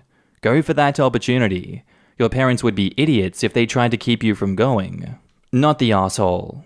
There is nothing asshole-like for wanting to follow your dreams. These opportunities don't grow on trees, and from the sound of it, it would be amazing for you. I would hope that your parents would be very proud of you if you did do it. Not the asshole. You take opportunities like this and run with delight. Anyone who isn't excited for you doing this has weird problems. Not only is this an exciting new learning opportunity, you are learning to do real, genuine good in the world. Your parents sound competent and young still. They will enjoy the freedom of not having their adult kid at home, even if they would never tell you that. And now on to the update. This post is coming from Eva Air Lounge in London, which means I have accepted the offer and I am on my way to Taipei. So 准备好 Taiwan, 我来了. Which, to you English speakers that don't know Mandarin, be ready Taiwan, I'm coming. I talked with my mum first, and she said the same thing, that was, I am mad for even thinking that they would object, and they would handle without me just fine. Then I also talked with my dad, and he said the same thing, and after a confirmation from my chief, whom said that she'll look after them, I accepted. Normally my rotation would start at December, but my head of department from Taiwan asked me that could I start in November, and it wasn't a problem for my home clinic, so I'm currently on my way. They also paid for my plane tickets, and are also offering me a dorm, so it's just me, my luggage, and my backpack on the road again. Gosh, it was so long since COVID has been a thing, and I haven't been to an airplane for 2 years. I am beaming with excitement right now. Thank you everyone for waking me up and also helping me to realize that I overreacted for my family's reactions. Peace y'all, and bye. This forum is a wonderful place. And now in the comments, congratulations, go learn lots and blossom. What an incredible opportunity. This internet stranger is proud of you. Make the absolute most of it, go you. I don't know that I've ever been this happy for someone in Am I the Arsehole? Congratulations. Our next post is titled, Am I the Arsehole for yelling at my sister because she called me handsome? I, 16 male, hate being called handsome. Mum used to do it a lot, but she stopped it when she realized it made me upset and sad. I don't know, it F's up my mood, but my sister picked up on it, and she calls me handsome a lot. It is really annoying. It pisses me off and upsets me. I have asked her to stop, but she thinks it's funny that I get triggered over something so small. She keeps on doing it, and it is not fun at all. I was in a pretty bad mood already when she started to call me handsome and annoy me. I called her a cruel B-word and stormed off. Mum says that I shouldn't have escalated, and it is silly to be so stuck up over a small word. I really can't explain why I feel bad about it, so I feel like I'm being sensitive and behaving like an idiot. My sister is happy that I got scolded. Dad thinks I should not have reacted to her bait and just kept my chin up and ignored her, but I really hate it when she does it. I feel like a total craphead right now. Now in the comments, you are not necessarily the asshole, but you are giving your sister exactly the reaction she wants. She is trying to annoy you, and you are getting annoyed. If you stop losing your cool when she calls you handsome, she will eventually get bored and stop doing it. And edit, this only works with mildly annoying behavior. It isn't an effective strategy to deal with someone who intends harm beyond just irritating you. And OP replies, I mean, I deal with her being generally annoying, but this, oddly enough, does feel hurtful. I can hide it, but sometimes it feels really bad. I don't know how to explain it because it is over such a small thing, but it feels really bad. I don't have the writing skills to properly describe it. If something this minor is enough to make you lose your temper, you may want to consider therapy. There are probably going to be times in the future when you have to deal with annoying people, and lashing out at them is only going to create problems for you. Everyone sucks here for rudeness, but yours is understandable, while she is just a jerk. This might seem out of nowhere, but are you annoyed about being perceived as a guy? It's itchy, kinda wrong and not what you want? Kinda unfair? OP says, no, but yeah, it does feel it's itchy wrong and not what you want when someone calls me handsome. That is kind of a good way to describe it. Everyone sucks here, your sister sucks, and it's weird that you are getting butthurt over the word handsome.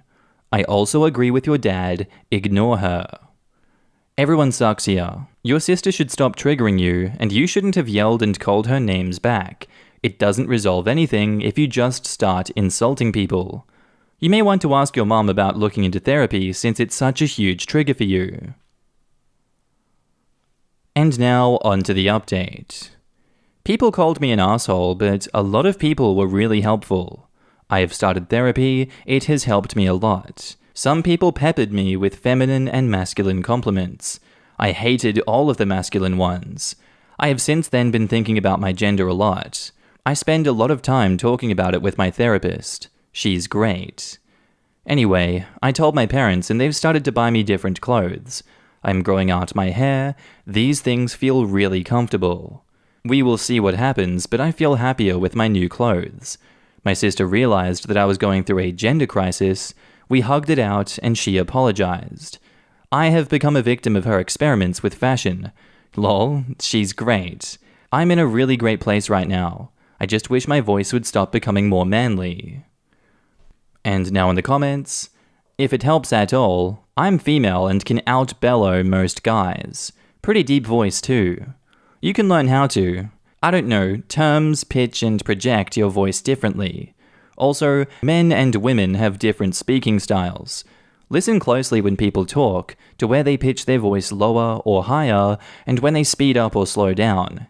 Intonation and delivery are far more gendered than bass or soprano, more subtle though. Singing lessons for a few weeks might help understanding this. YouTube will do. Breath control leads to voice control. It doesn't matter if your singing voice sounds like 47 screaming frogs on water skis. Cough, I totally did not empty a karaoke bar. Yes, I did. It's the control you want to learn, and then apply that to your observations. Wherever you end up on the gender spectrum, I hope you do well. Am I the asshole for overruling my wife on a matter concerning our daughter? So I, 42 male, and my wife, 38 female, have a daughter who is 14, who is friends with the son, 13, of an acquaintance of mine. Because my daughter and her friend are different genders, my wife insists on always supervising their playdates. Our daughter can't go to his house, he has to come here. She always watches the kids when they are together and doesn't let our daughter close the door when they are in her room. To be honest, I always thought my wife was being fairly reasonable until this incident. Kids are kids, and they are nearing the complicated age, so I always backed my wife up, even when my daughter begged to be allowed to her friend's house. Recently, my wife was watching the kids while I was at work, and she realized she needed some things from the store. She made the children go with her so they wouldn't be alone. Apparently, I'm obviously getting all of this info secondhand, the kids wandered off while she was shopping. While they were alone, an employee approached my daughter's friend and accused him of stealing something. My daughter's friend turned out his jacket pockets, and there was nothing in there but his phone and keys. The employee demanded my daughter's friend remove his jacket because she thought something was hidden under the jacket. My daughter's friend refused and said he didn't steal anything. My daughter called for my wife, and she showed up pretty quickly. My wife sided with the employee and asked my daughter's friend to remove the jacket. When he did, the employee saw the necklace he was wearing and demanded he take it off so she could inspect it to see if it was merchandise from the store. I have seen him wearing this necklace before, for the record. At this point, he ran out of the store into the cold, not wearing a jacket, and called his grandfather to come pick him up. I was at work when my acquaintance called me, furious. He said his son was half frozen when his dad got to him, which I believe because it's very cold here right now, and that my wife profiled his son. He told me that his son won't be going over to my house ever again. Edit. My daughter wants me to add this. She, unlike me, knows how to use Reddit properly and edit posts. Her friend is mixed race. His father was Indian, like India, not Native American. A lot of people asked and I didn't know, so hopefully they see this. OP has offered the following explanation for why they think they might be the asshole. Okay, I'm not super tech savvy and I accidentally deleted the second half of the story from my post, so here is the rest of it and why I think I might be the asshole. Now, my wife did end up apologizing to this boy, but he still isn't allowed at our house. Here is the part where I may be the asshole. I've been letting my daughter go over to their house for playdates. The grandfather is always home to watch the kids, and as far as I know, she's been having a good time. My wife is furious with me for allowing this. I gave the school permission to let the grandfather pick her up with her friend, and has called me a terrible husband and a poor excuse for a father. She thinks I'm just trying to save face with my acquaintance. The thing is, that is not the case. I just don't think my daughter should be punished for my wife's actions. From what I heard, it sounds like my daughter stood up for her friend. She even told the employee that he shouldn't have to turn out his pockets because the employee didn't have a warrant. My wife is the one who messed up. I basically told my wife that actions have consequences, and now she isn't speaking to me. This whole situation has basically ruined Christmas for the whole family. I initially felt like I was in the right, but now I'm not sure because my whole family is miserable on Christmas because I won't listen to my wife. Reddit, am I the asshole? And now in the comments, since when do 14-year-olds have playdates? By 14 years old, there are no playdates. They are hangouts. OP replies, that's what my mother always called them, and that's what my wife and I call them. Maybe it's a regional thing. Wow. OP says, honestly, I don't see how that's relevant to whether or not I'm the asshole here. It's just terminology, right? It's relevant in the sense that it's just another piece of evidence that you guys treat your 14-year-old like she's 5. OP replies to that, I don't know if this makes me look better or worse, but the supervision rule was only for this friend, because he's a boy, and because our daughter is 14 and getting to the experimental phase. We don't have the supervision rule for her female friends. Is everyone this overprotective where you live? 'Cause this is how you get a resentful teen that will lie to you both. Trust goes both ways. Edit, didn't read your reaction to it all. Good on you for respecting your daughter and standing your ground. Now she'll only lie to your wife. OP says, maybe? Honestly, when I was her age, I never would have been hanging out with a girl alone one-on-one. My sisters never would have been allowed to either. The fact that my daughter's best friend is a boy honestly weirded me out at first, but I know times change, and I want my daughter to be happy, so the supervision was the compromise.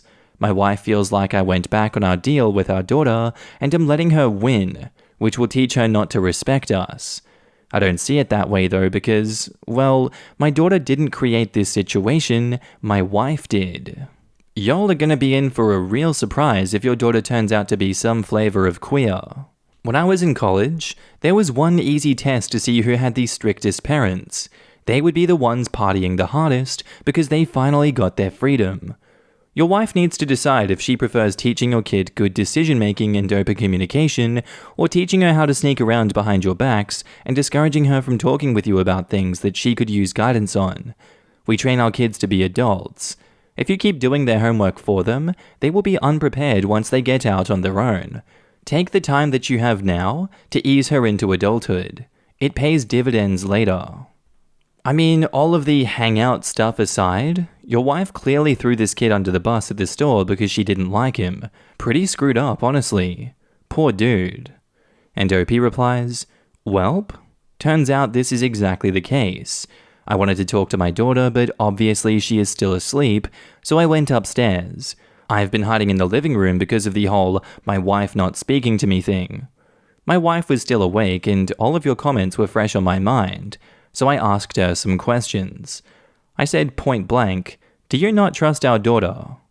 Obviously she was furious, and she said that she did.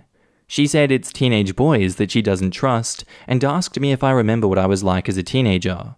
I asked her if this boy has ever given her a reason not to trust him, and well, she exploded. She said a lot, but one thing really struck with me. She said, just because acquaintance name wanted to take in a street urchin for the novelty of it all shouldn't mean it's our problem. I never wanted them to spend time together, but you insisted on compromise even though we're supposed to be the parents. We gave an inch, and now look, they've gone and taken a mile. I was floored. I never knew she felt that way. Now I'm scared that there may have been other instances before this that I never heard about because they weren't as bad. It's clear to me now that she hates this kid. When my daughter wakes up, I'm taking her for our breakfast. She and her mum need to not be around each other right now, and we are going to have a long talk that will probably include some groveling from me. Holy crap, I can't believe I was so checked out of my marriage. I had no idea my wife literally hates our daughter's best friend. Not the asshole. Do you really think we did such a bad job raising our daughter that you need to worry about her doing whatever it is that she's going to do? What do you think they did wrong? And what do you think they need to change so we can turn her into someone we can trust? It's weird how some people always worry their kid is going to do something, but they never bother to change how they raise them to not be a person who would do it.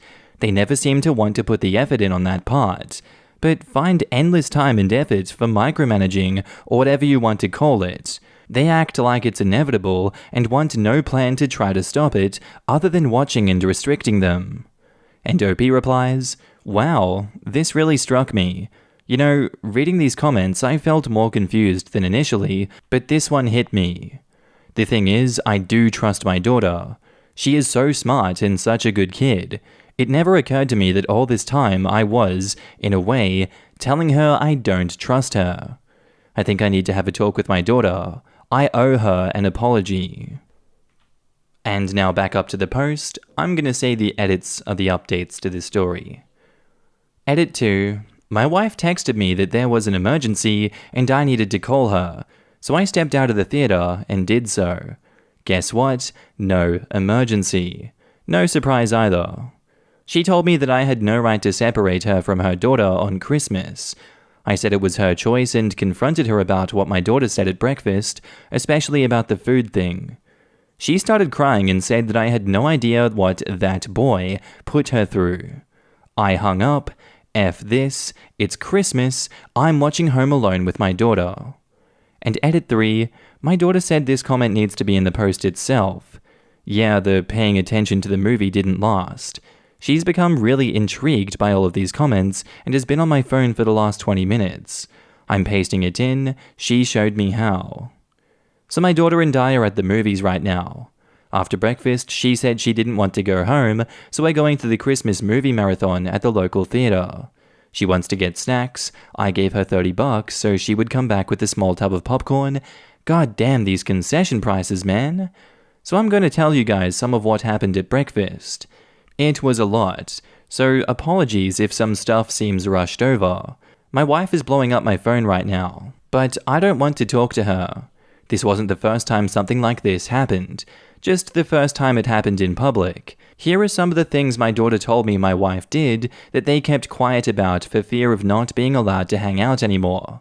I know, I'm a piece of crap, I understand that now. I hate myself. My wife screamed at this kid for giving my daughter a gymnastics lesson. He's on a gymnastics team, they weren't doing anything dangerous. She made them stop and called him a pervert. I know. She screamed at them for playing with makeup. It belonged to my daughter and was a gift from my sister. I don't think it was expensive stuff, and even if it was though, who cares? She made him wash his face and go home. He told his grandfather he had a stomachache that day apparently. She told him he eats too much food at our house. This is the worst one for me. I was mad when she told me that. So, yeah, learned some stuff about my wife. It's clear to me now that I haven't been an active member of my marriage in a long time. This was hard to learn. The hardest part was knowing that my daughter didn't trust me with any of this because she assumed that I would side with her mom. I let my daughter read this thread. She wanted to know what made me change my perspective, so I told her. She wanted to read the comments that people made, and I was hesitant because of the foul language, but she's 14. She's not a baby, and I know she hears just as bad at school. We got to talking about the lesbian comments. She asked me what I would think of that. I told her I wouldn't care. I really wouldn't. She said she might be bi, but isn't sure. I cried a little bit because I made her feel like she couldn't tell me that. And honestly, I'm even more ashamed of that than all of the stuff with my wife, as twisted as that is. My wife and daughter haven't been getting along for a while. A lot of it centers around this friend, but there's more to it. My wife and daughter view the world in fundamentally different ways. Edit 4, I asked my daughter to stop reading the stuff on this post. Obviously now that she's seen it, she can just go on Reddit on her own phone and find it again, but trust has to start somewhere, right? We gave up on the Christmas marathon. We are both too upset to sit still and watch a movie. I took her to my sister's and then went home to talk to my wife. I needed to get some things straightened out with her before I took my daughter home. It didn't go well. My wife apologized when I got home. She was crying. She said the holidays were so stressful and that she had a bit of a breakdown. She begged me to go get our daughter and bring her home. I said I would once we talked. She kept sobbing, so I went and got her some water. I said we could talk or I could leave, but I wasn't going to get our daughter until we talked. Eventually, she stopped crying and talked to me. She fessed up to the gymnastics incident and said my daughter's friend touched her inner thigh. My daughter never mentioned this part. I asked my wife why she never told me this, but she didn't give me a straight answer. The makeup incident, she said, was because she wanted our daughter to wear that makeup to a certain event and was mad that she wasted it. Also that sharing makeup is like sharing soap and unsanitary. I didn't know this. Again, I don't feel this justifies her reaction. And also, my wife didn't buy the makeup, so I don't think she has a right to get mad about the waste. The food thing she said was misconstrued. She said he took a larger than necessary portion and didn't eat all of it. She told him to take a smaller initial portion next time. We had the same problem with our son when he was a teenager, so I believe this and am glad she wasn't trying to keep the poor kid from eating. I told her I want to go to family therapy, and she agreed. I'm sitting in the living room now, calming down before I go back to my sister's to get my daughter. That was extremely emotionally draining. What a way to spend Christmas morning. Edit 5. My daughter refused to go home. I felt like forcing her would destroy our relationship for good, so we've kind of been hanging out at my sister's. My sister left to get ready for her holiday plans, so we've just been talking.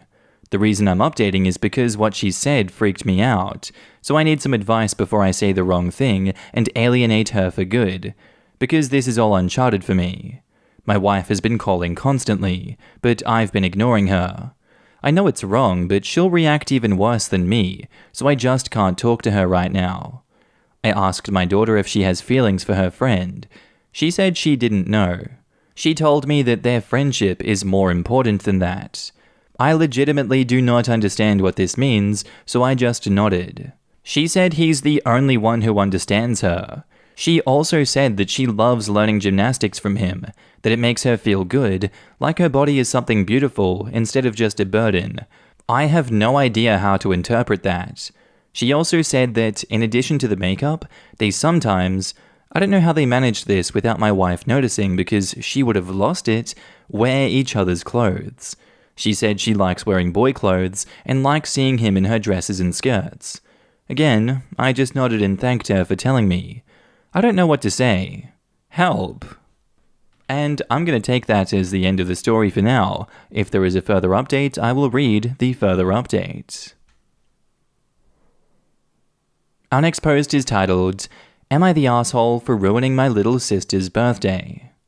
I'm super torn on this one. Sorry for any spelling mistakes. So, my little sister turned 4 yesterday, on Saturday. The party was 15 adults in total, family of my stepdad, 6 children between the ages of 3 and 5, and me, female 15, all safe, all tested. I was supposed to stay with the kids and entertain them while the adults hang out. Well, on Friday, at school, I got sick. Threw up in front of everyone, had to be helped to the nurse's office. Super embarrassing. Anyway, the day of the party comes and I feel like death. Like, it literally hurts to move. I know it's not the virus because I already had it and this feels worse, but Mum doesn't really care, so I must be at the party with the kids. Well, I did for a while, but I literally felt super bad and just couldn't handle the energy of 6 kids at a birthday party, so I told my mom I was going to my room for a while. We had a huge fight, she sent me to my room as punishment, and, well, not even 15 minutes after that, she storms into my room screaming at me about how I ruined the party and how everyone had to leave. They didn't even get to the cake or the presents part. My sister was obviously upset about that, and my mum is extremely mad. So is my stepdad, and I am just confused. I know I was in the wrong for not doing what I was supposed to do, but also, there was enough adults to look after the kids. The point is, I ruined the party, even if it wasn't on purpose, and now everyone is mad at me. Now in the comments, this is absurd.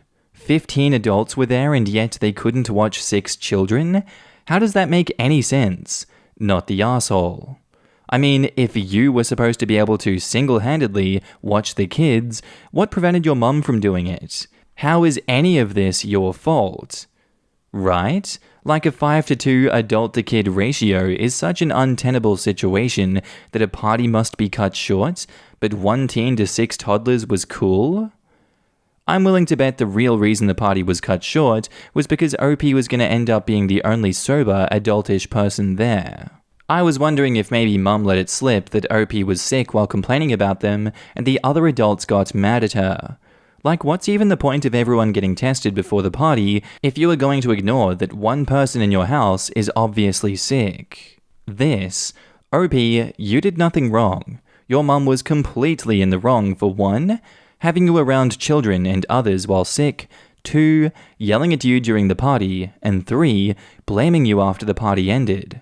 Honestly, your mum comes off entirely unreasonable and toxic AF in this scenario. Is this normal? How is your relationship with your dad? Like, is staying with him a possibility? Not the asshole. Your mum is all types of wrong. First, it's her kid's party, so she needs to be watching the kids, not you. Second, you could be contagious. Like, that is so irresponsible of her. What? Not the asshole. Let's get one thing straight. You didn't ruin the party, your mum did. You were sick, and your mum decided that 15 adults were incapable of watching 6 toddlers, but weirdly, one teenager would be fine doing it.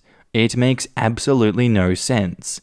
It sounds more like your mum was having a party for her, disguised in a kid's party, and got upset that the babysitter couldn't make it, so she couldn't have her adult party. It's messed up. You should not be responsible for the success or failure of a kid's birthday party. Not to mention that you were sick. You could have gotten the kid sick. And now back up to the post, there is an update. Hi, sorry I disappeared. Like some of you told me, my appendix exploded or something like that. Sadly, I survived though. Obviously. I'll post a proper update later or reply to the rest of the comments once I feel less tired.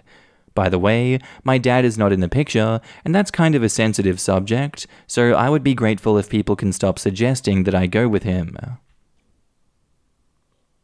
And now on to the update. Hi. I honestly didn't expect to have any reply on the original post. Not much really happened. After reading most of the comments, I realized it could have been serious. I didn't do anything that night, but I waited a few hours and somehow made it to school like someone in the comments had told me. I know it was not super responsible for me, but I was feeling a bit better by then, and calling an ambulance or Uber would just cause trouble. I told the school nurse that I wasn't feeling well, and at first she was like, "You again?" because I've been there like 3 times so far. I just rested there, and then I was suddenly hysterically crying, and I was so nervous that I couldn't English properly. I ended up at the hospital. My appendix bursted or something. The doctors gave it a name, but I'm not sure what it was, and anyway, I will probably spell it wrong. Mum visited every day and acted all nice in front of everyone, so as always, no one believed me. I got punished and still am, had limited use of my phone for some time. Luckily I have it back now because of work and school. I wasn't able to retake the test, but at least my sister is not mad at me. And it was peritonitis. Someone spelled it for me. Thanks. And now in the comments, glad to hear that you made it out of the hospital okay. I would still definitely go see your school counselor or psychologist about what's going on at home. You may have to make a pain in the butt of yourself because your mum seems to be good at putting on a show, but keep going and reporting how you are being treated at home. Advocate for yourself. There are things in place to help kids in your position. Your living situation is detrimental to your well-being, and you need someone outside of your house to talk to you and help you. Please take care of yourself. I'm sorry you don't have a parent that you can rely on for this. And OP says, to be honest, I already gave up on someone listening or believing me. Please don't give up on this. Just because your parents have failed in such an almighty way doesn't mean the rest of the world will. Just look at all of these internet strangers who do believe you and want something better for you. If all of us out here can want this for you, there will be someone in your life who does too. Keep reaching out. You will find them. Oh, you poor sweetheart. Your mother sounds like a monster. Seriously, you should have never been put in that position. She knew you were sick, yet allowed you to potentially infect all of those children. Also, being the one responsible for all of those children when there were so many adults there. This is not normal. You should reach out to a trusted adult and talk to them about this. Not the asshole at all, and your mum and stepdad are awful. I'm so sorry. I hope that they wake up and give you the love and attention that you deserve. I'm glad you were feeling better. Hugs from this internet mum. Am I the asshole for telling a coworker that her choices of name for her twins is idiotic? A coworker of mine, 39 female, recently had twin boys after a long battle with infertility. She has made her first appearance into the office with her new babies to introduce them to our team. When asked what she had named the boys, as up until this appearance she was undecided, she told me that she was naming them Sean. When I asked about the other baby, she said no, they are both Sean, one with an A and one with an E. So Sean and Scene. I guess Sean can be with double E, but I've never seen that myself. This coworker's last name is also Sean. When I pointed this out, she said yes, like Tom Tom or JJ. I immediately, and without thinking, said, That is the most idiotic thing that I've ever heard, and it's going to be so confusing. A bunch of people laughed, and a bunch immediately looked away. After she left, I got a few text messages saying it's not my place to comment on people's choices of name. Am I the asshole for saying that this is a terrible naming idea? Edit. Additional information. No, they don't have middle names. She wanted their names to be like Tom Tom or JJ. This is apparently not the first round of negative feedback she has had. We are on good terms. We have worked together across 3 companies over 12 years. She just said, it'll grow on you. The names are both pronounced Sean, like Sean. Ah yes, they're pronounced tomato, like tomato.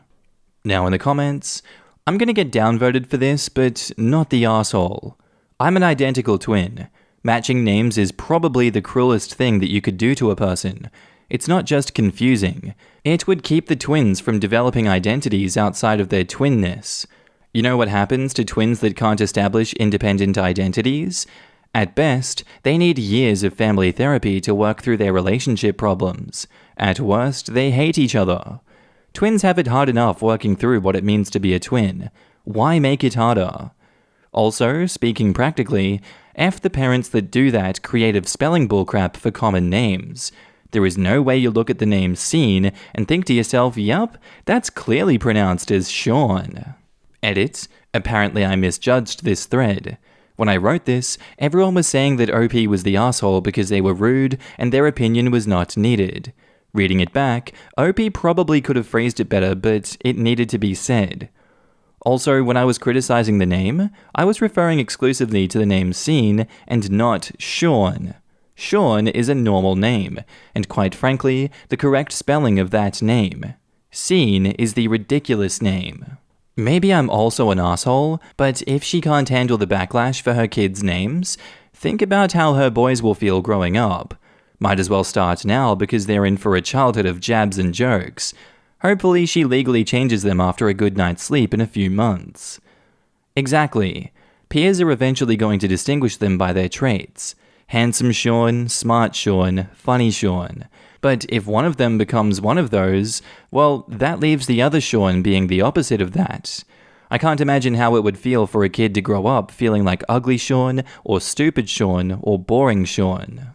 Or Sean spelled right and Scene spelled wrong. Not the asshole. Sean isn't a stupid name, but Scene is. I don't care if you were rude. It's better for the mum to have the rude awakening before her children are born, rather than after. And OP says, the children are born. That is their registered names. I feel bad for those poor bullied children then. Hopefully they'll cut contact with the mum. God, I guess we should have seen that one coming. Wait, no, I didn't rob this bank. It was my identical twin brother, a Sean, but spelt with an E. You bloody liar, as if that's believable. Lock him up and throw out the key. And now up to the post, there is an edit and an update. My co-worker's husband, who is also a co-worker, saw the post last night. They had a good chuckle and ended up agreeing with the replies that the naming process wasn't ideal, and maybe the overwhelming process of having 2 newborns left them too tired to think straight. Despite the fact they had already sent off the paperwork to Birth, Deaths and Marriages office, the place that you lodge births for in Australia, they called up the Brisbane office and the paperwork had only been provisionally processed, due to Christmas time, and they've used this time to reassess. They have withdrawn the paperwork, for Scene only, and will think of a new name, but they are keeping Sean as they like it. I have also been reported to HR for making this Reddit post, not by the parents, they think it's hilarious. So, well, if it isn't the consequences of my actions. They also wanted everyone to know that calling her an idiot isn't the worst thing that I've said to her this year, and while I'm definitely an asshole, that's more of an in general thing than just tied to this situation. Happy holidays to everyone. Unexposed is titled, Am I the Arsehole for Exposing My Parents' Favoritism? So my parents have always favored my younger brother. I was by no means unloved, but it was blatantly obvious who they cared about more. I worked a part-time job to get my first car, but my brother got one as a present. It wasn't new, but was much newer than my car. It was the same with just about anything else, like clothes, video games, and cell phones. I'm 18 and am taking a gap year before community college to work a full-time job and to save money for tuition. But a while back, I heard my parents talking about how much they were going to pay for my brother's tuition. I secretly recorded the conversation from around the corner and then came out asking my parents why they were going to pay for my brother's college, but not mine. They didn't notice my phone was recording and just said that my brother needs more help. I asked how, so when I wasn't getting any sort of scholarship, and he likely wouldn't either. Then I asked a few more questions about why things have always been this way. They got mad, and my father told me that perhaps it's time that I moved out, because they're sick of keeping a roof over my head. I pointed out that I pay rent, but they didn't care. I left the room, and in a fit of rage, uploaded the video to 2 different social medias. I have ranted about how this is how my parents have always been. Well, a few hours later, my parents were pounding at my door. My dad was screaming at me about how I made them look bad. We fought some more, and they left the room fuming. My grandparents contacted me later and said that they were appalled, and then came to visit with a lot of the family the next day. There was a huge family intervention, and my parents were made to sit on the couch and to look at their feet while being told off. It was then I found out that they had been receiving money for years from my grandparents to help with family expenses. My brother looked like he didn't know what to do, so he sided with the rest of the family and said he has noticed how I'm treated as well. My parents gave me a huge apology that sounded forced. My grandparents have offered that I come live with them soon and will cut off the monthly payments to my parents, and my father told me that I should never have told the rest of the family and now won't talk to me, and my mother has been crying for days. So I'm starting to wonder if I went too far. So, am I the asshole for exposing my parents' favoritism? OP has offered the following explanation for why they think they might be the asshole. I think I might be the asshole because instead of just keeping quiet, I went and told the whole world online, and now my parents may have financial issues without my grandparents' money, and now I feel like if I move in with my grandparents, I may just be running away. Now in the comments, not the asshole. Your parents are just pissed because people know the truth about them and they are no longer going to be receiving handouts from your grandparents. That is what they are really upset about, losing the free money. Go live with your grandparents, they sound awesome with how quickly they backed you. Not the asshole all the way. As someone who was cast aside because my parents favored my younger sibling over my brother and I applaud you loud and clear. Go live with your grandparents if that's what you want, or go stay with your friends. I have a feeling you are going to be just fine and excel at whatever career you choose. You didn't go too far. You conquered. In addition, you will make your own family in the future. That is comforting. Not the asshole. They were given monthly payments for family expenses, not their favorite child expenses.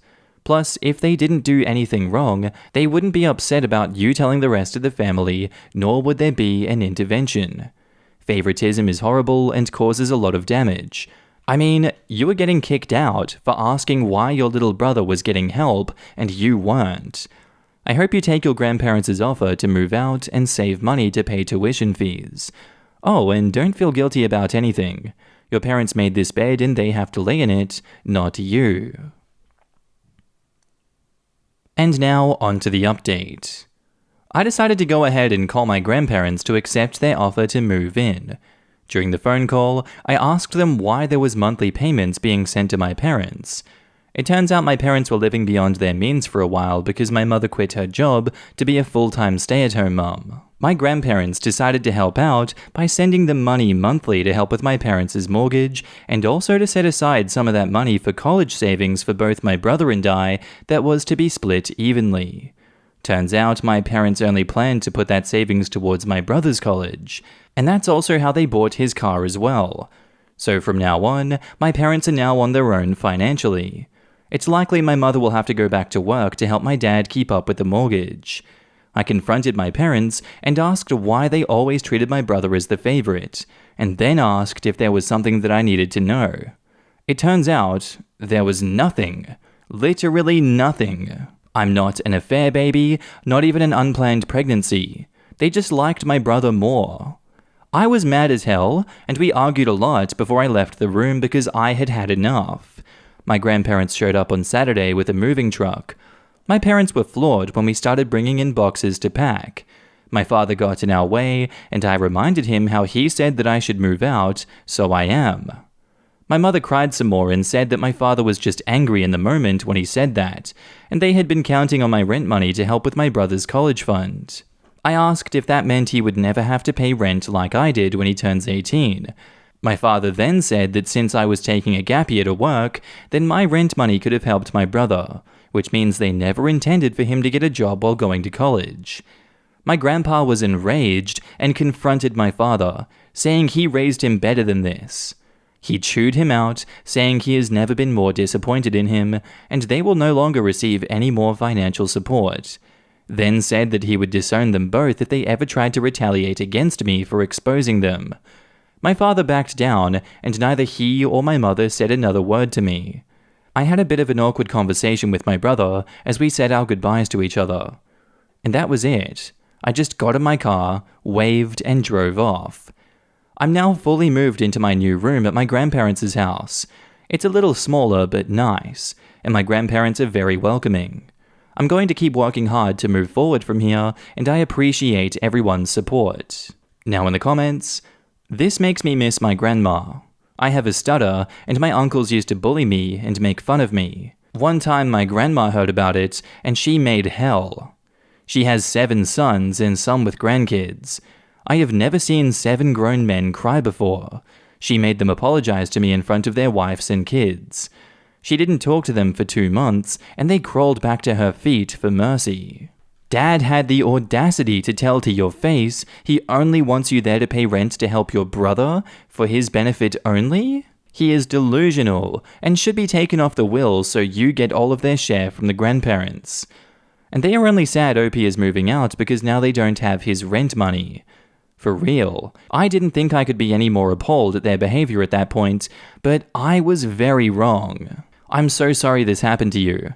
My dad's parents were just like this for absolutely no reason either. I am glad your grandparents have helped you move in with them.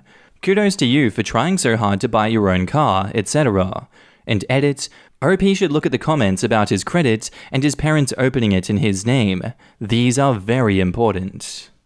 And OP says, thanks. It took a year of saving from a part-time job to afford the car, but I got a good deal on it and it runs pretty decent. And about that credit, OP, keep an eye on your credit. Your parents already showed that they have no regard for your life, so they might open credit in your name. Trust me, that is what happened to me. Good luck. I'm glad you have nice and sympathetic grandparents. Your parents are ghouls. Like, why have kids if you can't commit to love them? OP replies, my thoughts exactly. Don't have more than 1 kid or any kids if you can't love equally. I have 2 boys. They are very different children. They drive me crazy in very different ways. But I love them and I couldn't imagine treating one as a commodity and a rent check while spoiling the other. And the fact that they still whined about how your rent was going to pay for your brother's college. Nauseating. I am glad you have such supportive grandparents. Sorry you have such shitty parents. OP says, thanks. Either way, I just hope this is a wake-up call for both my parents and brother. My father is a pretty hard-working person, but it's clear that he and my mother slowly eased into doing things this way for so long that they dug their heels in deep, and now they are sinking in mud. The question is, are they going to be able to pull their feet out? Our next post is titled, Am I the asshole for telling my best friend she can't stay at my house with my husband when I'm out of town? So, I, 36 female, live with my husband and child. My best friend Stacy, 37 female, has been staying with us the last few weeks while her home undergoes renovation. I met my best friend in college and we're pretty opposite when it comes to a lot of things. She is far more carefree, particularly with men. She loves dating committed men. Wives, fiancés, or girlfriend, she doesn't care and will pursue for the thrill. There have been a couple of occasions where she's been confronted publicly by spouses, and she just laughs it off after the fact. Although she can be a bit flirtatious, she's never actually done anything totally out of line with my husband, but she has with the boyfriend of a mutual friend. And now onto the issue. I'm going to Las Vegas in a couple of days, and I'll be gone for 5 days. I told her that I would prefer if she stayed elsewhere while I'm gone.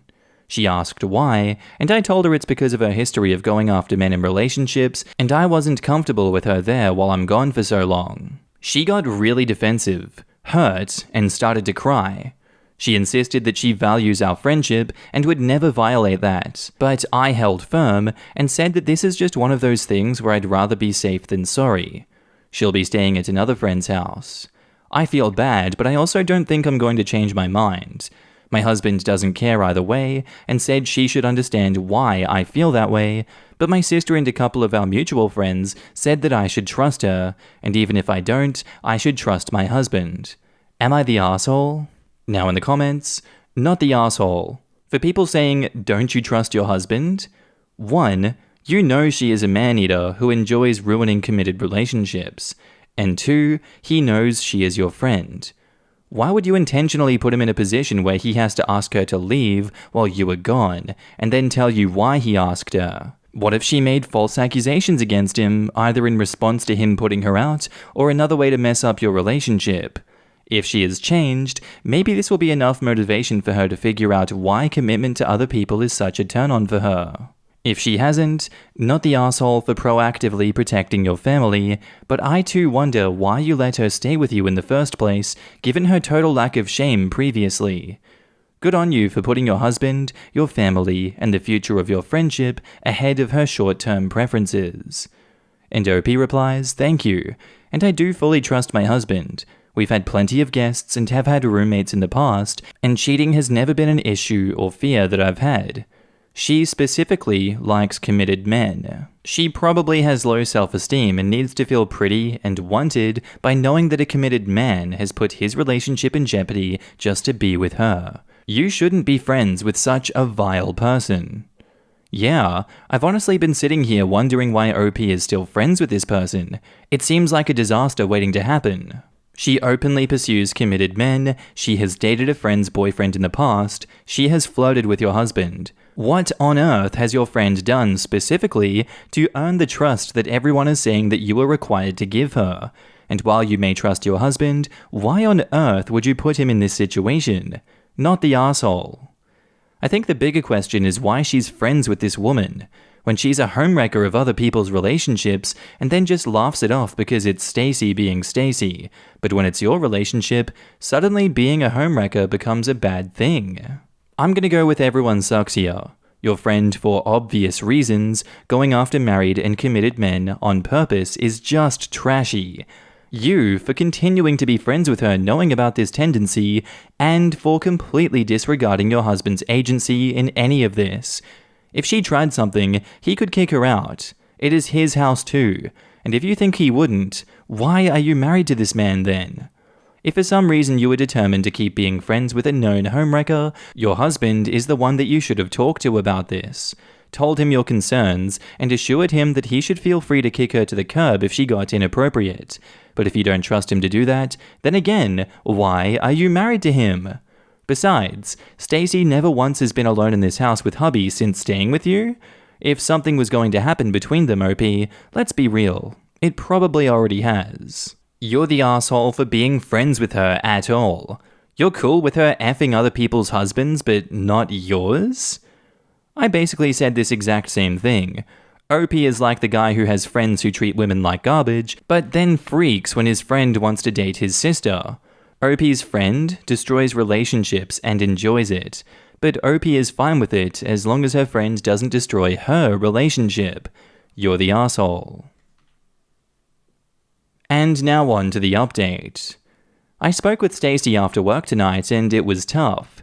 She saw this thread and was upset that I brought it to Reddit and allowed strangers to judge her. She also acknowledged that what she does is wrong and said she is working on it, hasn't been with anyone in a while, and she has issues that no one understands. She said that more than anything she is hurt because I really thought that she would sleep with my husband despite not trying to do so in the over 15 years we have all known each other. I brought up things she has done in the past that has added to my discomfort, and she insisted that it was innocent and she never meant anything by it. She said she's going to leave permanently because she doesn't feel welcome knowing that she isn't trusted and she doesn't want to stay where she is not wanted. She went silent for what seemed like forever and then said, "I think you did the right thing. If the situation was reversed, I would have asked you to leave too." And then said again that she has issues and she's not sure why she does it. She started to cry, and I told her that whatever she is going through can be worked on, and she can talk to someone who can help sort out her feelings and give her some insight. And she said she would work on herself. We hugged it out, and I told her I will be here for her while she works through it all. Am I the asshole for deleting my friends' wedding photos in front of them? I'm not really a photographer, I'm a dog groomer. I take lots of photos of dogs all day to put on my Facebook and Instagram. It's my thing, if that makes sense. A cut and a photo with every appointment. I very seldom shoot things other than dogs, even if I have a nice setup. A friend got married a few days ago, and wanting to save money, asked if I'd shoot it for them. I told him it's not really my forte, but he convinced me by saying he didn't care if they were perfect, they were on a shoestring budget. And I agreed to shoot it for $250, which is nothing for a 10-hour event. On the day of, I'm driving around following the bride as she goes from appointment to appointment before the ceremony, taking photos along the way. I shoot the ceremony itself, and during the reception, I'm shooting speeches and people mingling. I started around 11 a.m. and was due to finish around 7:30 p.m. Around 5 p.m., food is being served, and I was told I cannot stop to eat because I needed to be a photographer. In fact, they didn't save me a spot at any table. I'm getting tired, and at this point, kinda regretting doing this for next to nothing. It's also unbelievably hot, the venue is in an old Veterans Legion, and it's like 110 degrees Fahrenheit, and there is no AC. I told the groom that I need to take off for 20 minutes to get something to eat and drink. There is no open bar or anything. I can't even get water, and my 2 water bottles are long empty. He tells me I need to either be photographer or leave without pay. With the heat, being hungry, being generally annoyed at the circumstances, I asked if he was sure, and he said yes. So I deleted all the photos I took in front of him and took off, saying that I'm not his photographer anymore. If I was to be paid $250, honestly, at that point, I would have paid $250 just for a glass of cold water and somewhere to sit for 5 minutes. Was I the asshole? They went right on their honeymoon and they've all been off social media. But a lot of people have been posting on their wall asking about photos with 0 responses. And now in the comments, not the asshole at all. You could have risked your health and they treated you like crap. Like, they seriously expected her to work for 8.5 hours without food, with little water, and no break. While, let's be honest, she was doing this as a favor and not because of the money. How did they think this would go? OP should tell her side before they come back. They are going to spin this to make OP sound evil. And F them. My wedding photographer not only got a seat, but a full meal, and was a paid guest at my wedding. He goofed around with everyone else and helped make it a better celebration, and helped with making it more fun, which only enhanced the pics. Bride and groom sound like entitled assholes. Agreed. I went through similar. My photographer didn't even expect to eat because we had such a short service, but we had planned for him to eat and take pics of reception, and I'm glad we did. We got some great candids that way, as our guests kinda forgot that he was around. Wait, they wanted mates rates but didn't even save you food? Not the asshole. The dogs are much better people than these friends. They always are. Not the asshole. They took you off the guest list for this without mentioning it to you in advance. You went in with the expectation of $250 to take high-quality pictures, while also being a guest at their event, including a place to sit, eat, and drink, and realistically, you did nothing but follow the groom's suggestion. Either continue being a photographer or forfeit your $250. What did the groom think that entailed? He would get all the work for free? Play stupid games, win stupid prizes. I would seriously reconsider this friendship. And now, onto the update. Immediately after the wedding, they went off for their honeymoon. They went to a cottage up north and didn't use social media for a week. In that time, they got lots of requests for photos on Facebook, and I didn't reply to anyone because to me, this was done, and I didn't want the headache of dealing with the fallback. I don't know a lot of these people. It is their circle of friends, so I thought it was best they handled it. The bride contacted me when they returned and asked me my side of the story. I don't know when the groom spilled the beans, but he wasn't truthful about it. He told her that I had camera problems and lost the photos. I told her plainly what happened and told her that while I felt guilty, it's no way to treat someone doing them a favor. She wasn't in the know about any of this and asked if there was any way that we could mend this. We got to talking, and I've agreed to do a reshoot for some photos later in the season. She wants some photos of just them in an indoors shoot, photos of the rings, some artsy-fartsy shots, and that's it. She offered me the original $250, and I agreed under the condition that I bail at one word of crap from either of them. As for the original photos, I offered to bring my SD card to a place that could attempt to recover them, but at their cost, she declined. Word did get out on social media about some of this, and we agreed to sweep it under the rug and try to defuse or play down what happened. Of the few comments I did read, they were wholly against me, because the story is twisted with the "her camera died" narrative the groom spun. I'm upset, but not enough to make a big deal of it. None of them even know my name. I did make two interesting connections though. The DJ was privy to the situation. He was the person that I vented to originally, and he asked if I'd shoot their band at an upcoming event. Additionally, the minister asked if I'd like to shoot some promotional images of his church and choir. I'm not sure if I'm cut out for anything but pet stuff, but it's nice to have gotten something out of this ordeal at least. And now in the comments, I'm surprised she didn't want to try saving the photos. Very odd. I'm not.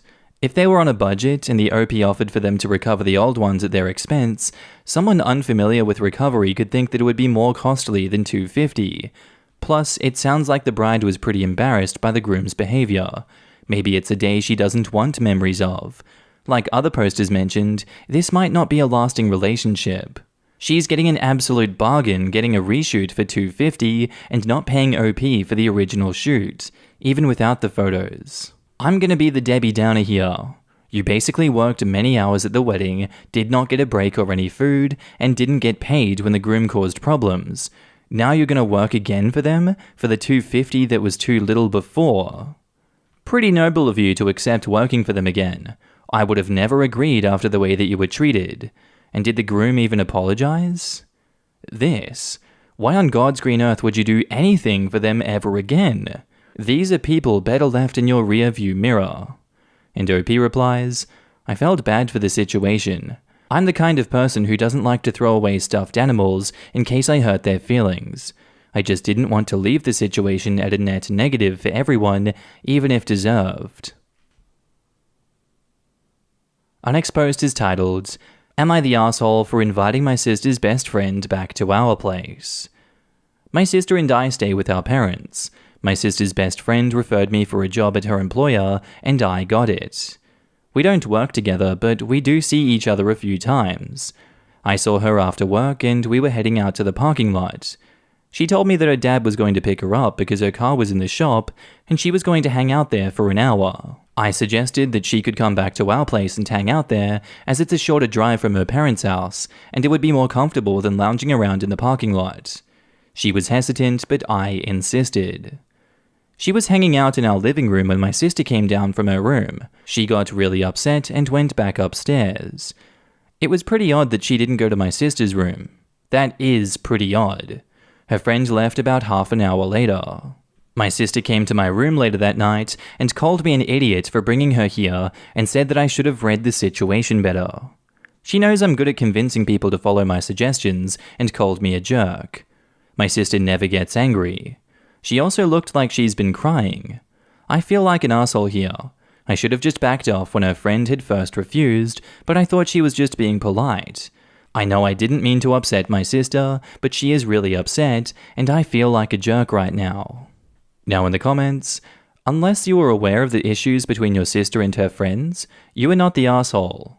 You were helping out a friend who had previously helped you. Not the asshole, I don't think, depending on what insisting means. Sounds like your sister and her friend had a fight that you didn't know about, but you couldn't know that and your sister was a jerk. Not the asshole. Sounds like her and your sister probably had a falling out that you didn't know about. You were not an asshole for offering her a safe location for her to wait for her ride. Not the asshole. Why was your sister so affected by this? And OP replies, I don't get it. She is the most level-headed person that I know, and she has been a bit sad lately. I did see her walking around like a zombie 2 weeks ago when I went down at 1 a.m. to get food, and she was looking like she had been crying then too, but she said she didn't want to talk about it. She's probably going through something, and it probably doesn't have much to do with you. Not the asshole, smiley face. And now onto the update. Almost all the comments said that I was not an asshole. I decided to give my sister space. It was obvious she was dealing with something and was not ready to talk about it. Well, she did talk about it yesterday. They were dating. She broke up with her girlfriend because her girlfriend didn't want to come out to her parents. They have been dating for 5 years, and my sister wants to move out and live with her, but her ex didn't want to take the risk and even hint at being in a gay relationship. It is tearing my sister apart, as she clearly loves her, but she told me she couldn't hide it anymore. She was going to come out to our parents soon. She apologized for yelling at me too. She just felt really alone and lashed out. I feel so bad, man. They've been through a lot and I hope they can make it because they clearly love each other, but this is sad. I also wanted to add that her ex allowed her to talk about the relationship with me. And now in the comments, my friend, way to be a good brother and friend. Everyone could take a lesson in this. Not only were you aware that something was off about the original dispute, but because you gave some space and an open door for communication, every party had the ability to emotionally heal. Congrats on being an outstanding man and brother. Only advice I'd give, that you probably already know, is back up your sister when she's ready to come out. Be her support system when she needs it, and fight tooth and nail to make sure that she's in a safe environment when confronting these feelings. Bomb-ass person, OP. Oh wow, heartbreaking. I'm so sorry for your sister, and for you, OP. You didn't know, and now that you do, it's hard not to feel awful about it. But please don't. You are only being kind, which is never a bad thing. My best to your sister. 5 years in secret. Rough. It sucks they couldn't be open with either family. I hope you can be there for your sister when she does tell your folks, and I hope they respond with love. Am I the asshole for reacting weirdly to my mum coming out? I, 16 female, live with my mum full time, but I do go over whenever I want to. My parents divorced 4 years ago. My mum told me yesterday that she has a girlfriend. I don't know why, but it made me upset. I said okay, and she said that I could take my time to process it. I just sat there and I just got mad, honestly. It was her fault that they split up. I miss my dad, and I miss having 2 happy parents. It is her fault. I didn't want to yell at her, so I told her that I wanted to stay with Dad for a few days. She was really hurt, and she looked like she was going to cry, but she did drop me off at Dad's place. I didn't really speak to her when we were driving over. My dad came home from work and we talked. I didn't tell him why I came over, but he told me that he was disappointed at me coming over just after, and he had talked to Mum and I had broken her heart. He wasn't angry with me, just sad. I feel like an asshole right now.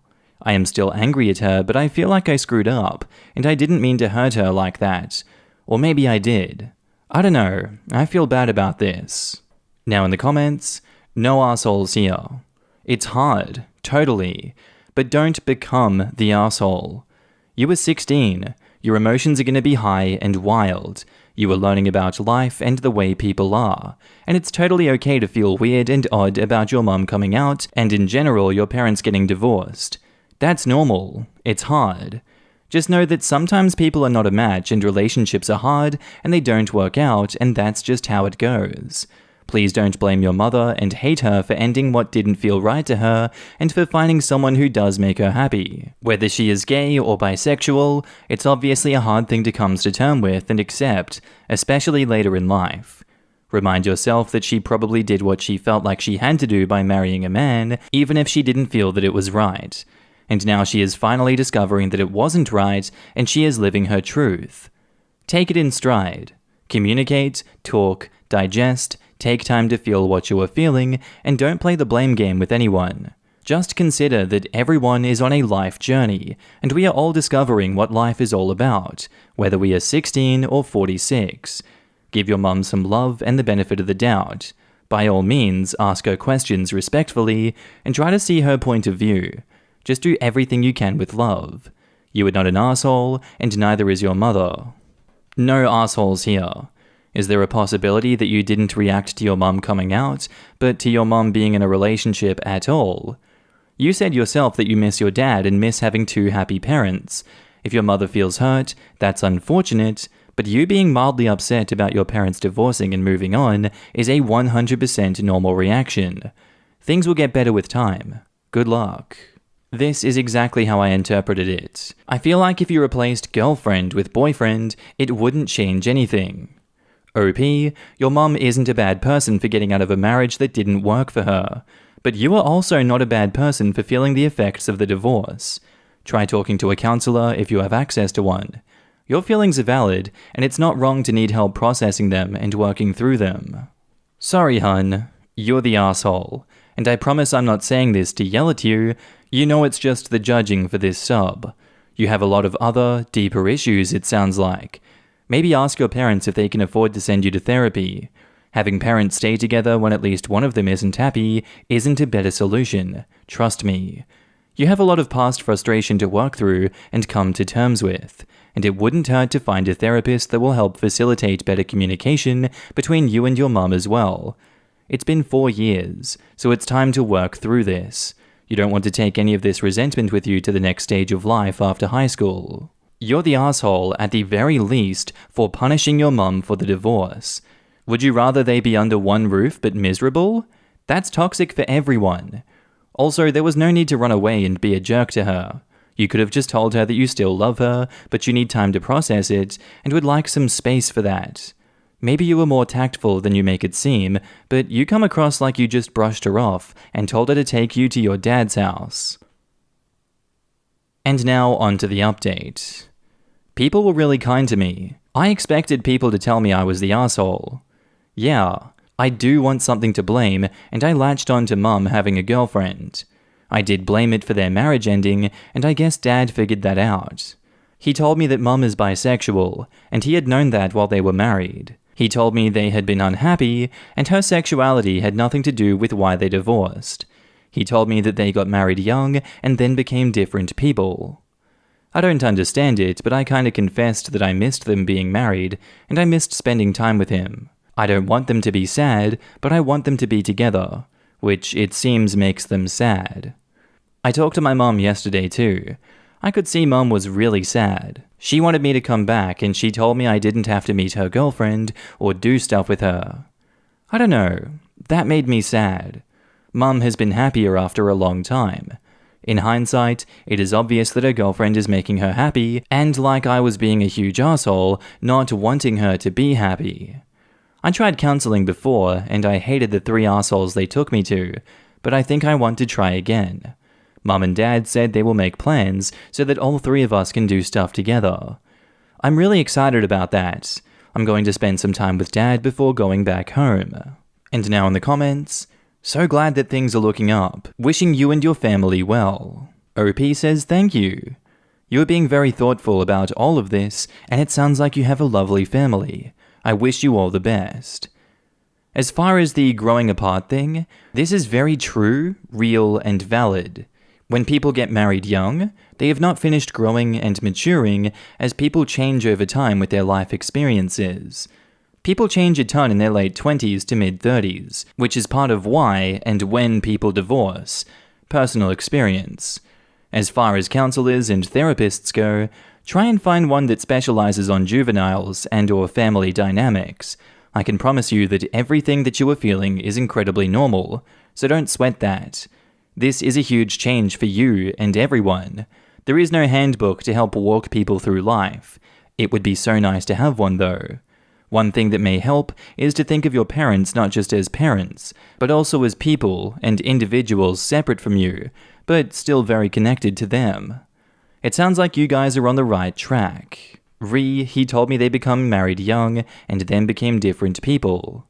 As people get older, they change, just like your personality and views changed since you were little. Usually when you are very close with someone, you talk to them a lot, and as you grow together. But it takes a lot of work, and you have to keep talking about serious things. However, sometimes when you get busy, you don't get a chance to grow together. Imagine you had a friend you were close with, then you spent all day playing video games with them. You didn't talk unless it was related to video games. A few years later, you were trying to talk to them about other things. You suddenly see that they have these views that changed, and you don't agree with them, and you don't understand how they could think that. They are not the same person as when you first met them. They are very different. You spent all of your time with them, but you never talked enough to see them change. That's what happens with adults. They get very busy and focused on doing activities, but forget to talk. Then one day they try talking and realize they are very different. Sometimes, even when you try to grow together, you just don't. You can't always make your life line up with someone else's, no matter how hard you work at it. Sometimes one or both of you learn things about yourselves and/or each other that you didn't or couldn't know when you were younger. And those things make it impossible to stay in each other's lives in the same roles that you were before. That's just life. A painful part, to be sure. Sometimes things just don't work out, and it's nobody's fault. All you can do is your best. Our next post is titled, "Am I the asshole for telling my brother-in-law that he's incredibly unfunny and not minding my own business?" So I, 35 female, have a nephew named Justin, 17 male. Justin was one of those spoilt and bratty kids that you hear stories about, and honestly, he had no manners at all. I hate saying this about innocent kids, but he was a literal nightmare to be around. My sister and her husband constantly excused and encouraged his behavior. I expressed how much I didn't like him to his parents, but they didn't care. I added that section to explain what brother-in-law means by "you don't even like Justin." Anyways, I haven't had much contact with my sister since she moved to Canada. We are British, when Justin was about 13. I'm currently visiting them. Have been for a few weeks now, due to family reasons, and I've still yet to have a conversation with Justin as he is never home, but he has been very polite. I questioned my sister about it, sometimes jokingly, sometimes seriously, and she just gets upset and tells me to mind my own business. Anyways, yesterday, Justin came home from school wearing this sweater. Apparently it was a girl's brand, and his mum noticed, so she asked him why he had it. He said he went to school in a thin shirt and it was cold as hell, so his girlfriend gave him an extra sweater that she had. The poor kid looked so embarrassed saying it, so I tried to change the topic, but his dad came in laughing and said, "Ha, aren't you the man in the relationship? The hell are you borrowing her sweater for?" He was joking, but I found it quite insensitive. Justin was already so embarrassed, and he was making it worse. Brother-in-law then said, "I've seen your girlfriend before. She's so tiny. Why the hell is her sweater so big on you? Time to hit the gym?" And I personally felt like he had crossed the line with the borderline body shaming, so I stepped in and asked him if this was his attempt at a joke. Brother-in-law told me to relax and said that he really was joking. So I said he was incredibly unfunny. For some reason, this offended him so badly, and he told me that I was getting upset for no reason and that I didn't like Justin anyways, so I had to mind my own business. I told him he was making no sense, but my sister told me to F off, so now I'm just sitting in my guest room confused as hell. Justin left the house after changing and came back late at night. Anyways, Reddit, am I the asshole for defending Justin despite it not being any of my business? I don't think I am at all. In fact, I find this situation ridiculous, but brother-in-law insists and my sister wants me to apologize if I want to stay with them. And now in the comments, not the asshole. He made some really crappy jokes to his already uncomfortable son. Not the asshole, you didn't let your previous experiences with Justin cloud your judgment or prevent you from standing up for him when his father was openly mocking him. Justin was clearly uncomfortable. It wasn't funny, it was hurtful. I would recommend trying to talk to Justin one-on-one. See if he'd be comfortable talking with you in his room with his permission, or even offer to take him out for ice cream or something. You know, why not? And use that opportunity to apologize and explain what your dad meant about you not liking him anyways. On several occasions, you expressed concerns about his behavior to his parents over 4 years ago. While his parents blew you off, he still seems to have turned out to be a pretty good and okay kid, and you don't hold his past actions against him. He was 13 years old after all. It might be nice to let him know that you were there for him, and that he can always talk to you if he needs a more understanding adult to talk to than his dad. I think Justin's parents are the reason that he's never home. What a bunch of toxic masculinity bullcrap your brother-in-law was spewing. Seriously. Oh my god, is that a girl sweater? I thought you were a real man. If she's so much smaller than Justin, that sweater was either huge on her, or it was Justin's. It sounds like his parents would be a nightmare to live with if he isn't masculine enough for them. Don't apologize, and try to find a moment to talk to Justin. Tell him that it's not true that you don't like him, and if he needs anything to please contact you. Make sure he knows that you've got his back, not the asshole. Yeesh, definitely a no-win situation. It's touchy with parents and their kids. Generally, one should stay out of it. I do think you had your heart in the right place, but went about it poorly. In the future, an easy non-confrontational way to disarm someone is to simply ask them to explain the joke. I don't get it. What's so funny is all you need usually. Maybe you could have said how sweet it was if it was his girlfriend's. Not the asshole, but you did seem to overstep a boundary. And now onto the update. So, like a lot of you said, this is a lot more serious than I thought. After I made my post, my sister came into my room and had a breakdown, saying that her life is screwed and she hated everything. No one else was in the house, so they didn't hear anything she said, but it was sad. She was miserable. She called herself a failure, a horrible mother, and said that she's the reason Justin is never home. She told me that one day, Justin came home telling her he had a crush on a boy, and she told brother-in-law, and brother-in-law got mad.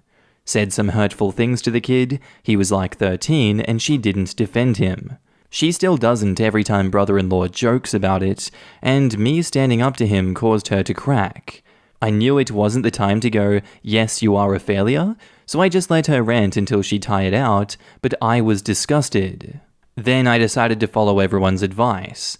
Justin has a few days off from school, so Friday, before he left the house to go wherever he understandably escapes to, I asked him if he wanted to have lunch with me.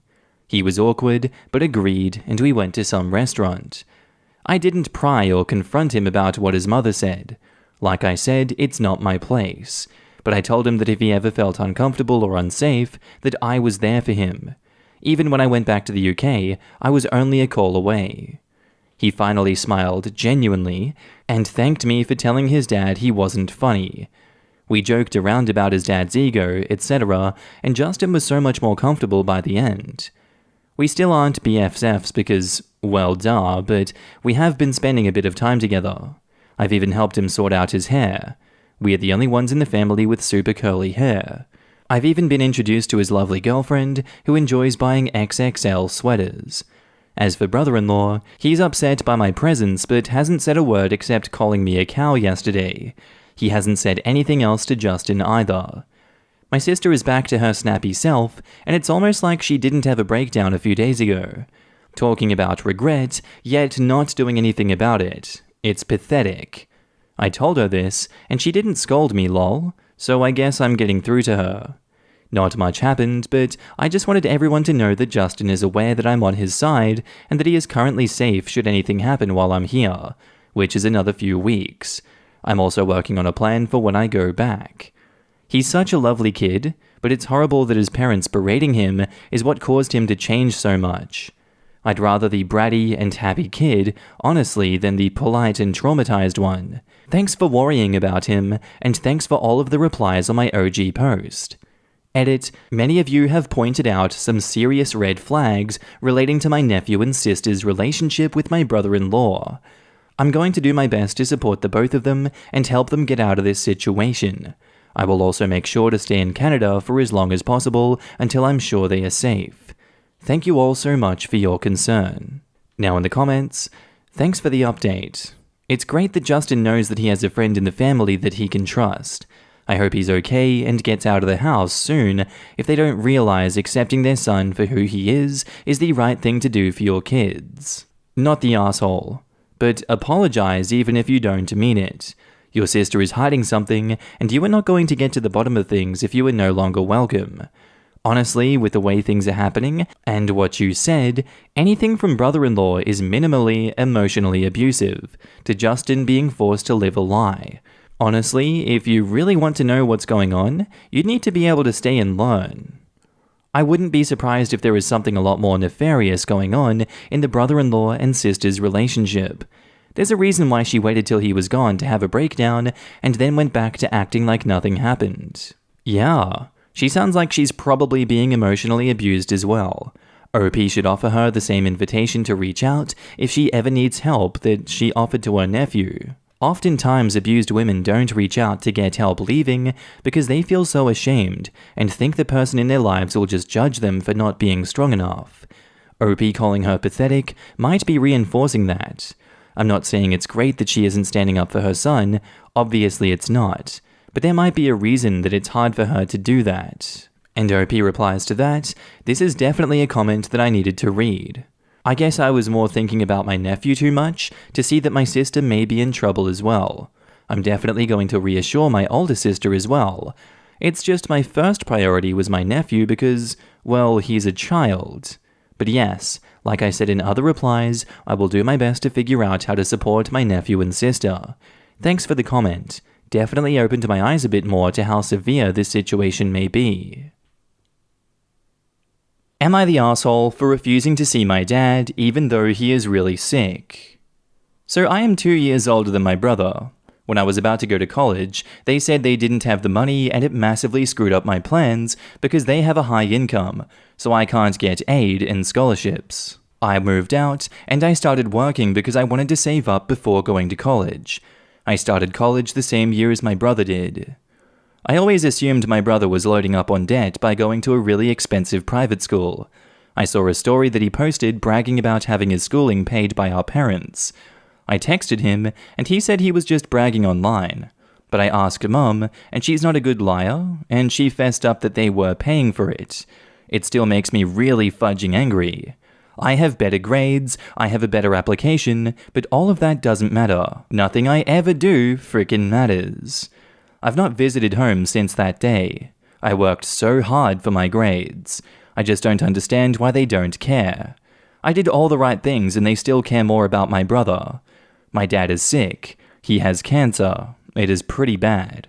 My mum is begging me to come back and see him. He is upset too. My brother called me and yelled at me for being a horrible daughter who is a greedy bee.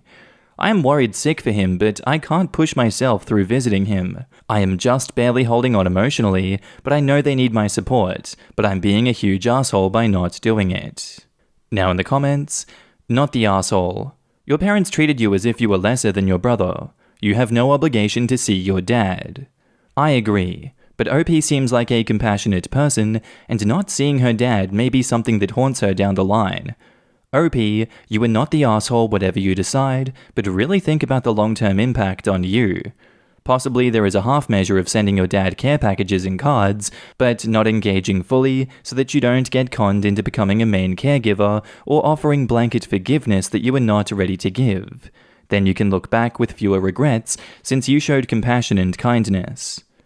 This is a really compelling argument. OP is not the asshole by any stretch of the imagination, but I also feel that specially avoiding their father, in this cancer-related situation, could have psychological implications down the line. I recommend attending a therapy session before deciding fully. Best of luck. Definitely. I think OP is so stressed and worried about her family's reactions to her absence that she doesn't realize it might be good for her to examine if she wants to visit her dad alone and talk to him. OP should consider removing her brother and mother from the equation and thinking only about this. Would it be positive for me to see him? Do I want to see him for some kind of closure? Are there things that I want to say or ask my father before it's too late to ever do so again? These are what matters. Block out everything else. Not the asshole, don't want to say it, but maybe sexism. That was my first thought too. So damn frustrating, even as I grow older, to still deal with the same antiquated implicit sexism. One day we'll be better off, I hope. Not the asshole. What your father is experiencing is the consequence of his own lies and favoritism. That family is toxic, and your brother is downright abusive. Greedy? That's first-rate psychological projection there. Do what's best for your mental health. You might want to check out the sub r/estranged adult child. And regarding the Redditors who think that you'll be racked with regret later, the red flags are all over this. OP will be likely subjected to more verbal and emotional abuse if she goes. And another thought, these relatives may be trying to hit up OP for free labor. Nothing in the description says he's on his deathbed. If the doctors decided he had 6 months to live, then he would qualify for hospice assistance. Right now, he is just pretty sick, which can mean they want help with bedpans, bathing, rides to medical appointments, etc., and they don't want to pay a professional. Maybe because daughters don't deserve an education, but it's a daughter's duty to pitch in when the parent's health fails. Those two outdated beliefs often go together. Yeah, it's annoying me how everyone is saying that OP will be racked with guilt. Seeing Dad again is likely to reopen old wounds, costing OP any progress that she's made towards healing. From the sounds of these people, it's also likely they'll use contact as another opportunity to hurt and attack OP. It's what selfish people do when they want to deflect from their own bad behavior. You are never the victim, they are. Once you take all of this into account, which is really worse for OP's mental and emotional health? I say she should stay away for her own sake and peace of mind. And now on to the update. So I really needed all those comments. It helped me think through my feelings. I knew I wanted to go see him. He is my dad and I love him. I would never forgive myself if I didn't. I visited 2 days ago. I didn't bring up the tuition because I didn't want to start a fight. I talked to Dad. I really missed the conversation we used to have.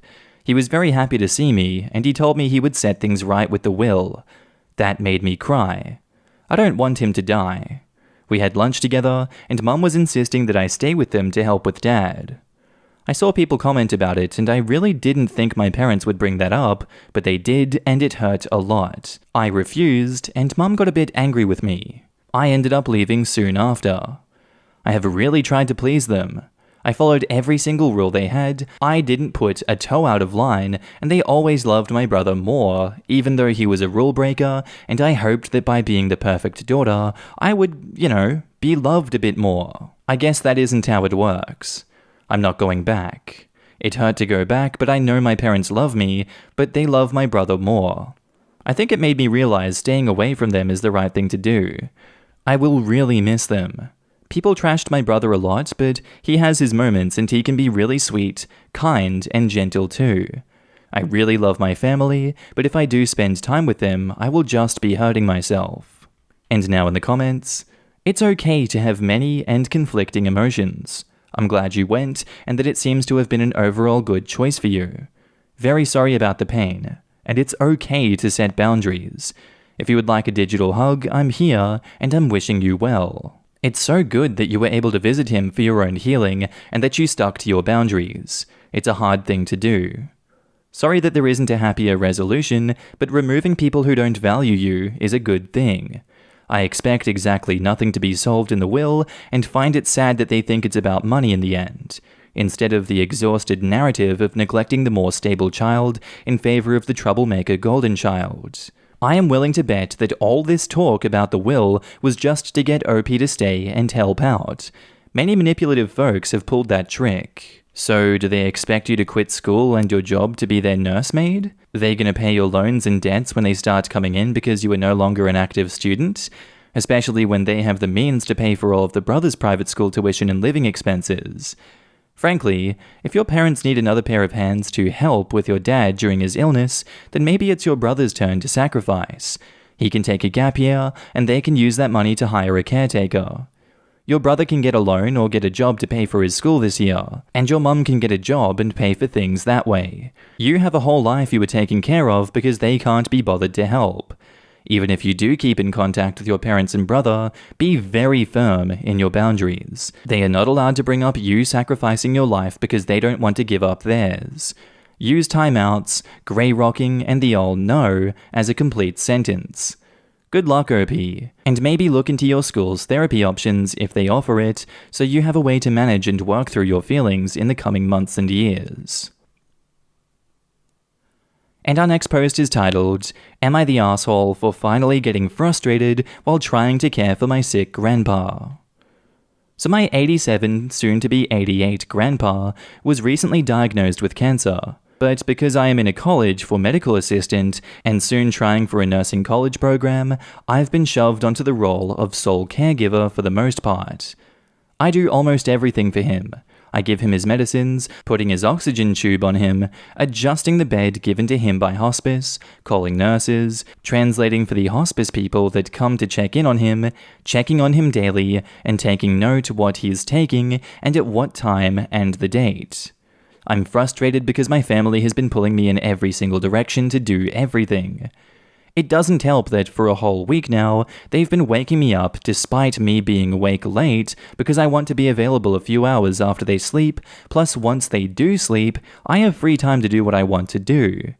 My aunt especially has been having me as her errand dog for the most part, so she can be selfish about the whole situation. From what I can tell, she wants to get credit for being a good daughter who cares for him. She has been driving me up the wall from the time he was in the hospital on the last day before getting to come home from hospice. I had to call the hospital 6 times because she was saying things were wrong. It was to the point the nurses were scared of me, and that alone makes me feel terrible. Just today, she called me 4 times while I was busy with trying to scan a document to send to my older sister. Because she, my aunt, wants me to email a copy of my grandpa's diagnosis so my grandpa's brother can come see him. To clarify, my family is from Mexico, and my grandparents began to live here right before COVID started. At first to visit, but ended up stuck here because of the pandemic, so they have ended up just staying. At the same time of me trying to fax this document to my sister, I asked my dad for help, and my mum was trying to pull me away to help with the oxygen tank because it wasn't working, and I couldn't figure out how to fix it. I would have to call the hospice to send someone. I finally had enough of being yanked around and got frustrated and let it out in a small puff of an angry sigh, and I was immediately yelled at and told I shouldn't be upset, that I'm not even doing a lot, so I shouldn't complain. And this led to an argument between us, which I then just left to my room, upset, after explaining to them that I've been yanked around and I'm tired of it. Now both my parents are upset with me and think that I'm being an asshole. My father is being petty, asked if I fed the dogs, which had completely slipped my mind, being so busy today since I was running around today. But despite me telling him this, he basically forced me to do the task despite me still being busy with the documents, even though he could do it. So I'm just wondering, am I the asshole for finally having enough of being an errand dog and just trying to care for my grandpa who is sick? And now in the comments, not the asshole. Set some boundaries and enforce them. Your family will be upset, but they will get over it once it becomes a habit. Do not justify, apologize, demand, or explain when you set and enforce boundaries. Simply state the boundary. For example, no, Aunt, I'm not running errands. I hope the traffic is good while you're out. Aunt pushes back with guilt trips, insults, whatever. You respond, I am not running errands, but we can talk later when you are feeling better. And then leave, even if it's to take a walk around the block or hide where she can't find you. You are not the asshole at all. You're actually pretty amazing. I would type and print a Word document of things that he needs done daily, one for morning and one for night, like a checklist. That way when you are busy or have errands, school, job, or need respite care, someone else can ensure that he is safe and comfortable and you won't have to feel guilty. I would educate your aunt, as she is obviously frustrating, and parents on what you are doing so they are more confident in their own skills.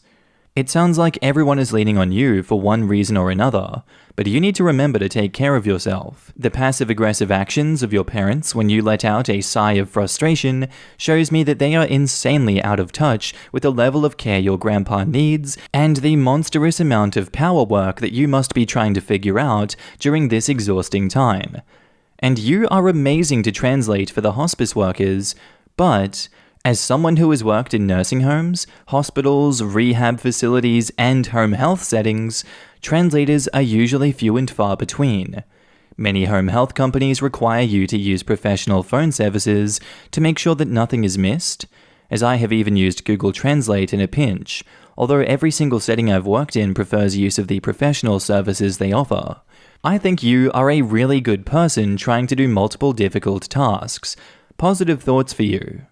And OP replies to that, "Thank you for the advice. The hospice luckily lets me translate if there was none. They have a number to a system that will connect them to one, and I will most definitely try doing a checklist. Thank you." Not the asshole. Sounds like your grandfather needs professional help. You are exhausted and have caregiver fatigue.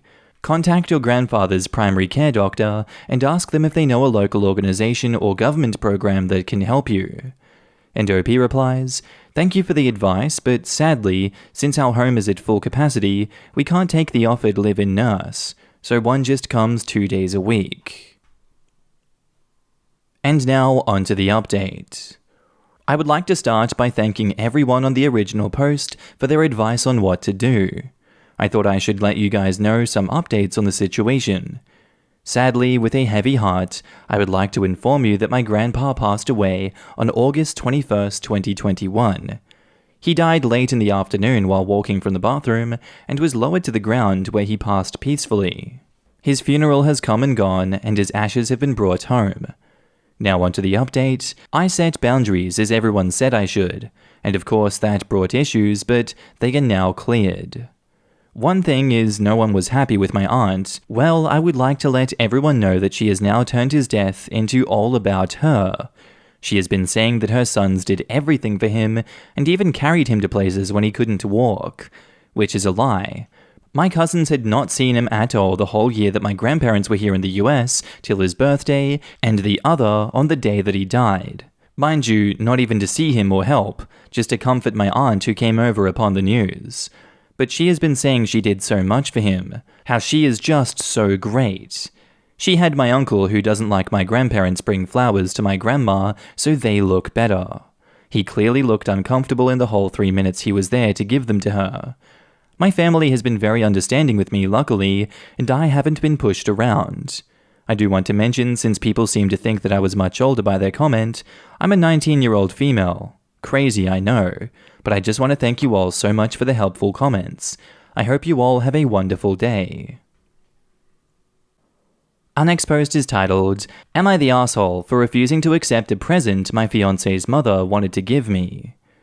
So my 36 female fiance David, 34 male, and I have been together for about 6 years now. His family is very wealthy.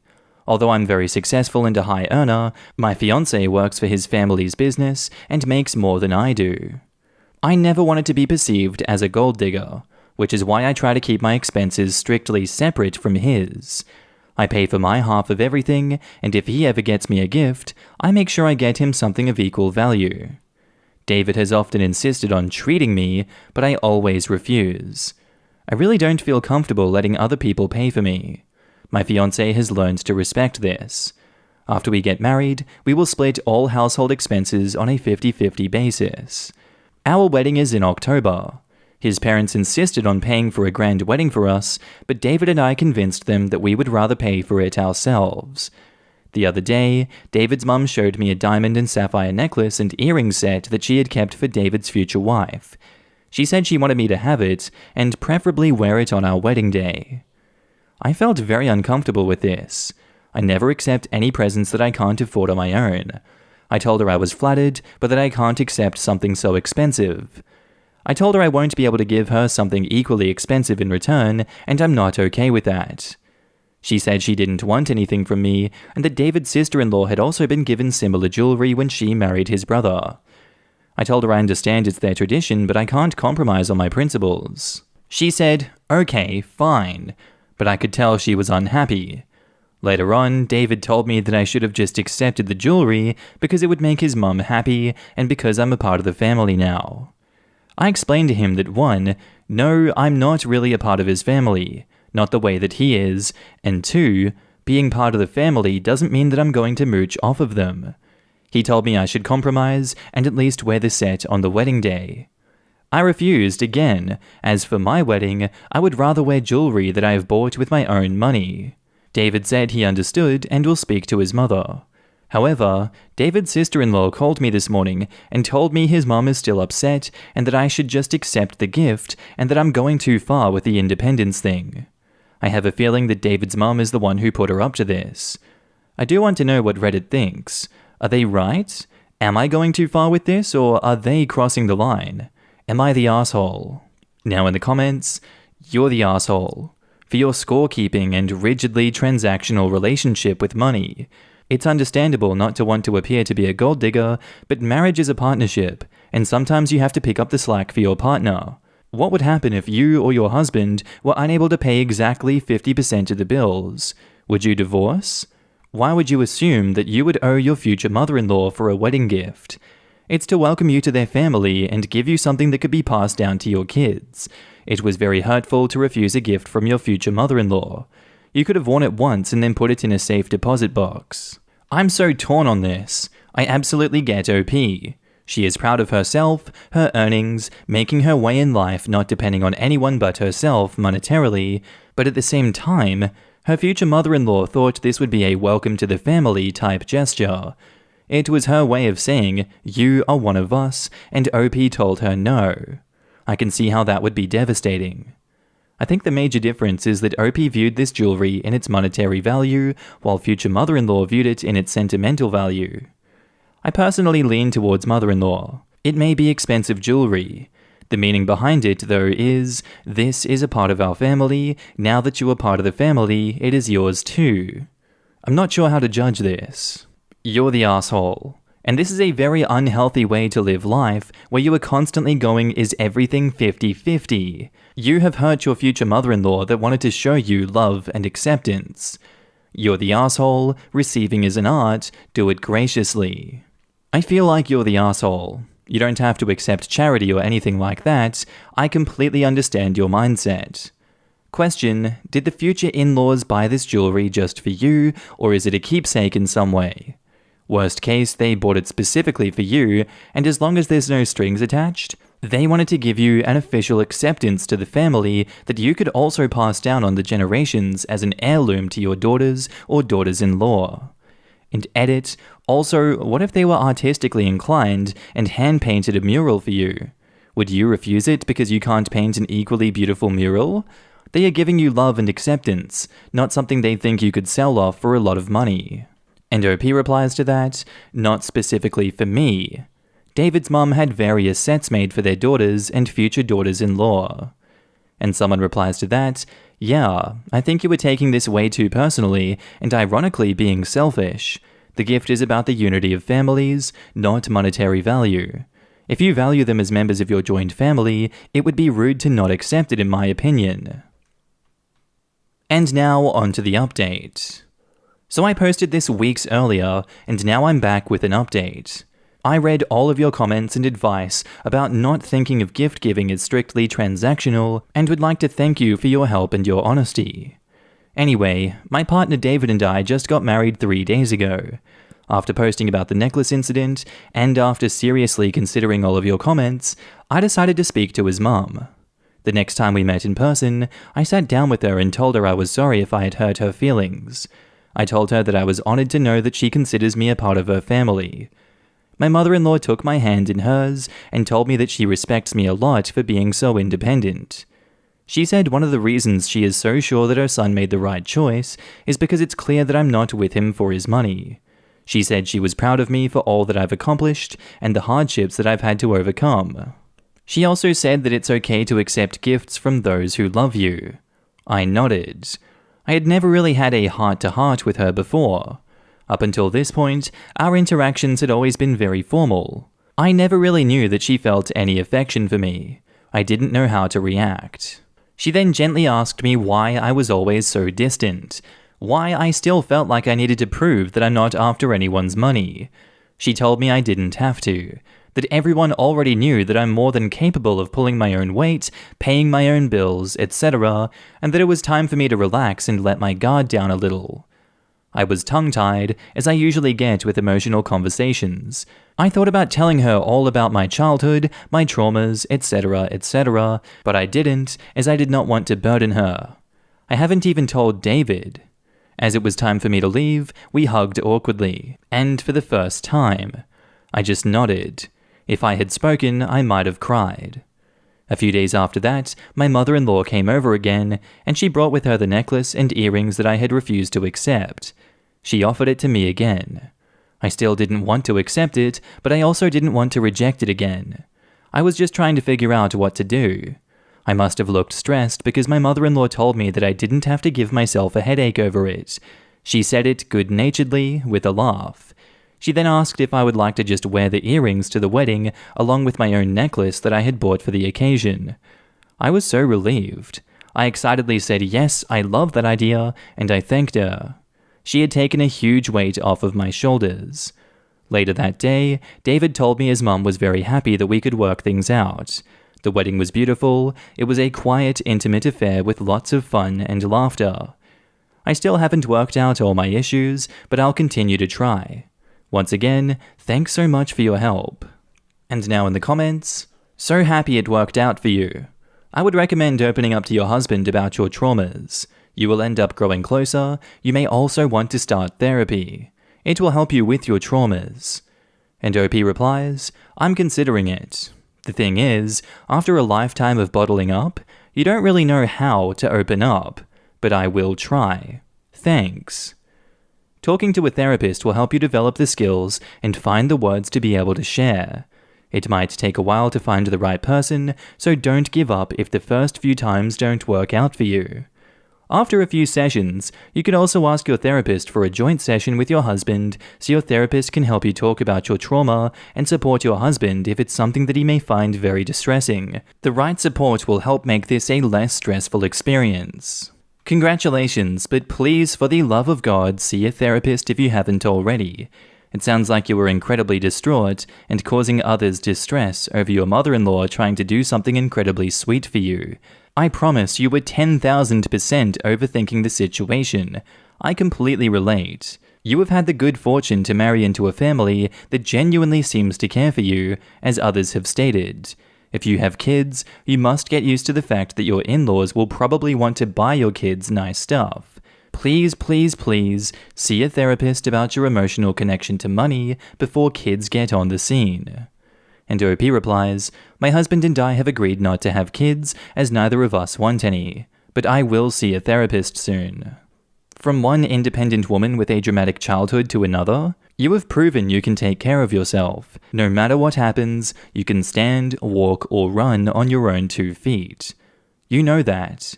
It is okay to let someone else take care of you. You will not be giving up your independence or ability to take care of yourself. That learned and earned experience of knowing how to take care of yourself doesn't get taken away because you choose to lean on your partner. My advice is to fold up that steel wall around your heart and fold it up like the safety net it is and tuck it away for now. You might need it in the future, hopefully not, but you definitely do not need it now. Am I the asshole for not wanting my sister-in-law to have her own dedicated space in our house? So my wife and I got married 2 years ago, and have known each other for around 5. I'm an introvert that likes to have his own space, while she's more of a social butterfly.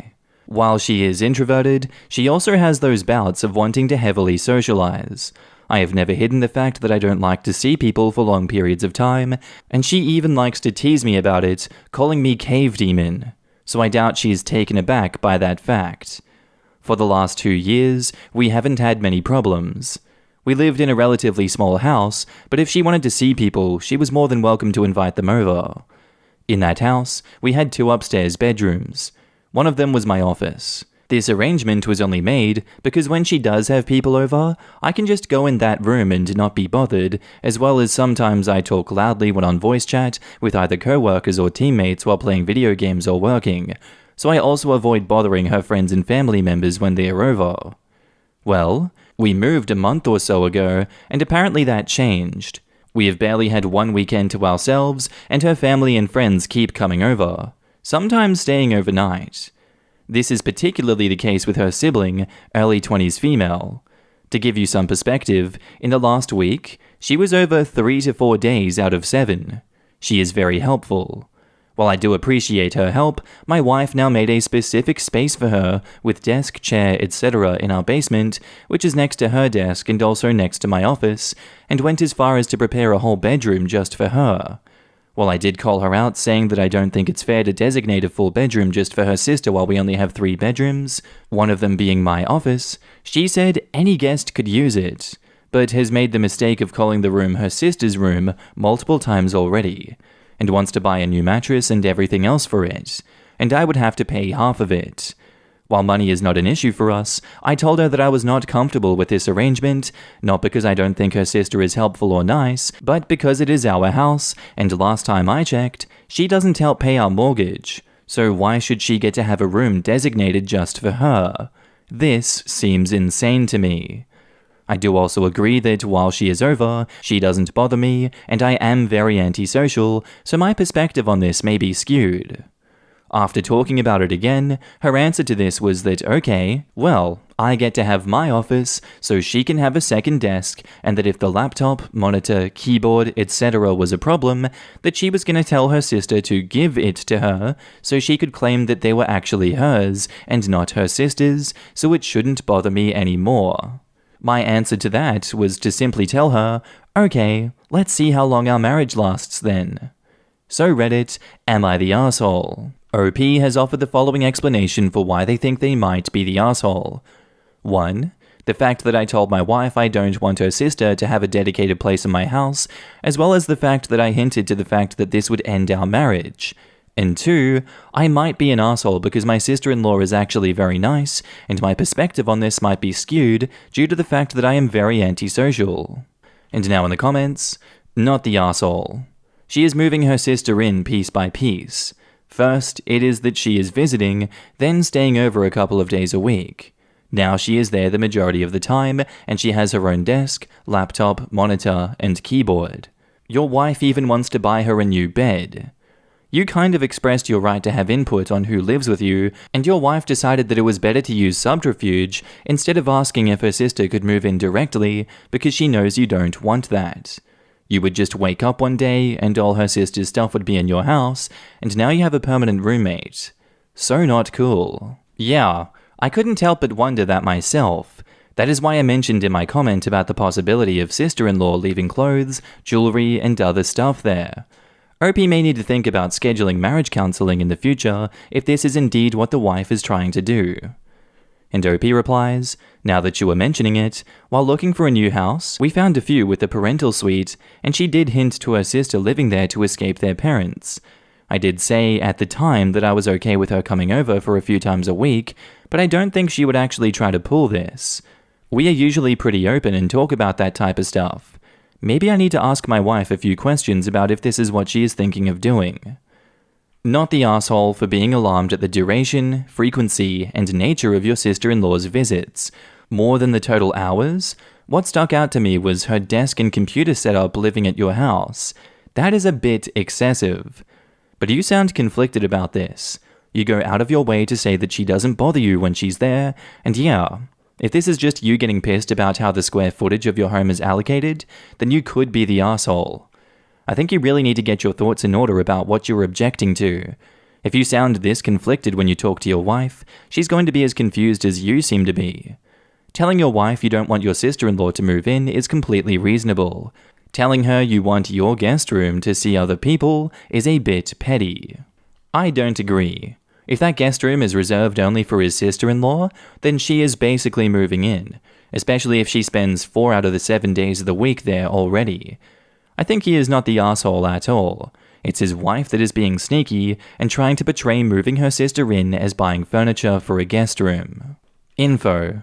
You mentioned in a comment that your wife mentioned her sister possibly moving in to escape her parents. Why does your sister-in-law need to escape her parents? Is it an abuse situation? And OP replies, no, they are just overbearing.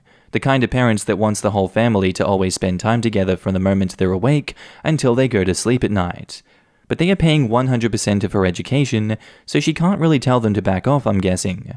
She is also very reserved as a person and tends to avoid confrontation.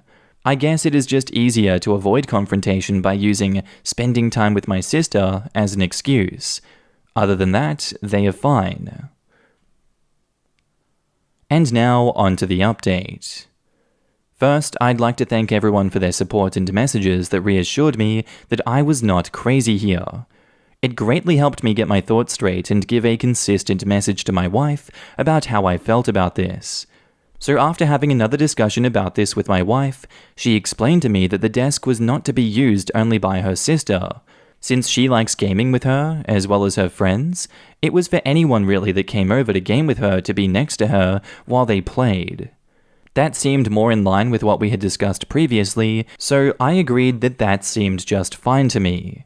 We came to a compromise where we would buy a desk that would have wheels so we could move it in the spare bedroom whenever it was not in use, and she promised me her sister would not leave her computer and other peripherals at our house since it was to be used by anyone. After voicing my concerns specifically with the consistency and duration of her sister's visits, she now lets me know beforehand and asks if I'm okay with her staying over. The consistency of her visits also seems to have diminished in the last few weeks, which is also great for me. She's also recognized the amount of stress calling the spare bedroom her sister's room gave me, and is now careful to only call it the spare bedroom, and she agreed with me that we would never have anyone, including her sister, live with us permanently. Other than if we have kids, of course, which greatly reassured me that we were on the same page here. I've also shown her my post, and she laughed at how bad I was at recalling how it actually went down.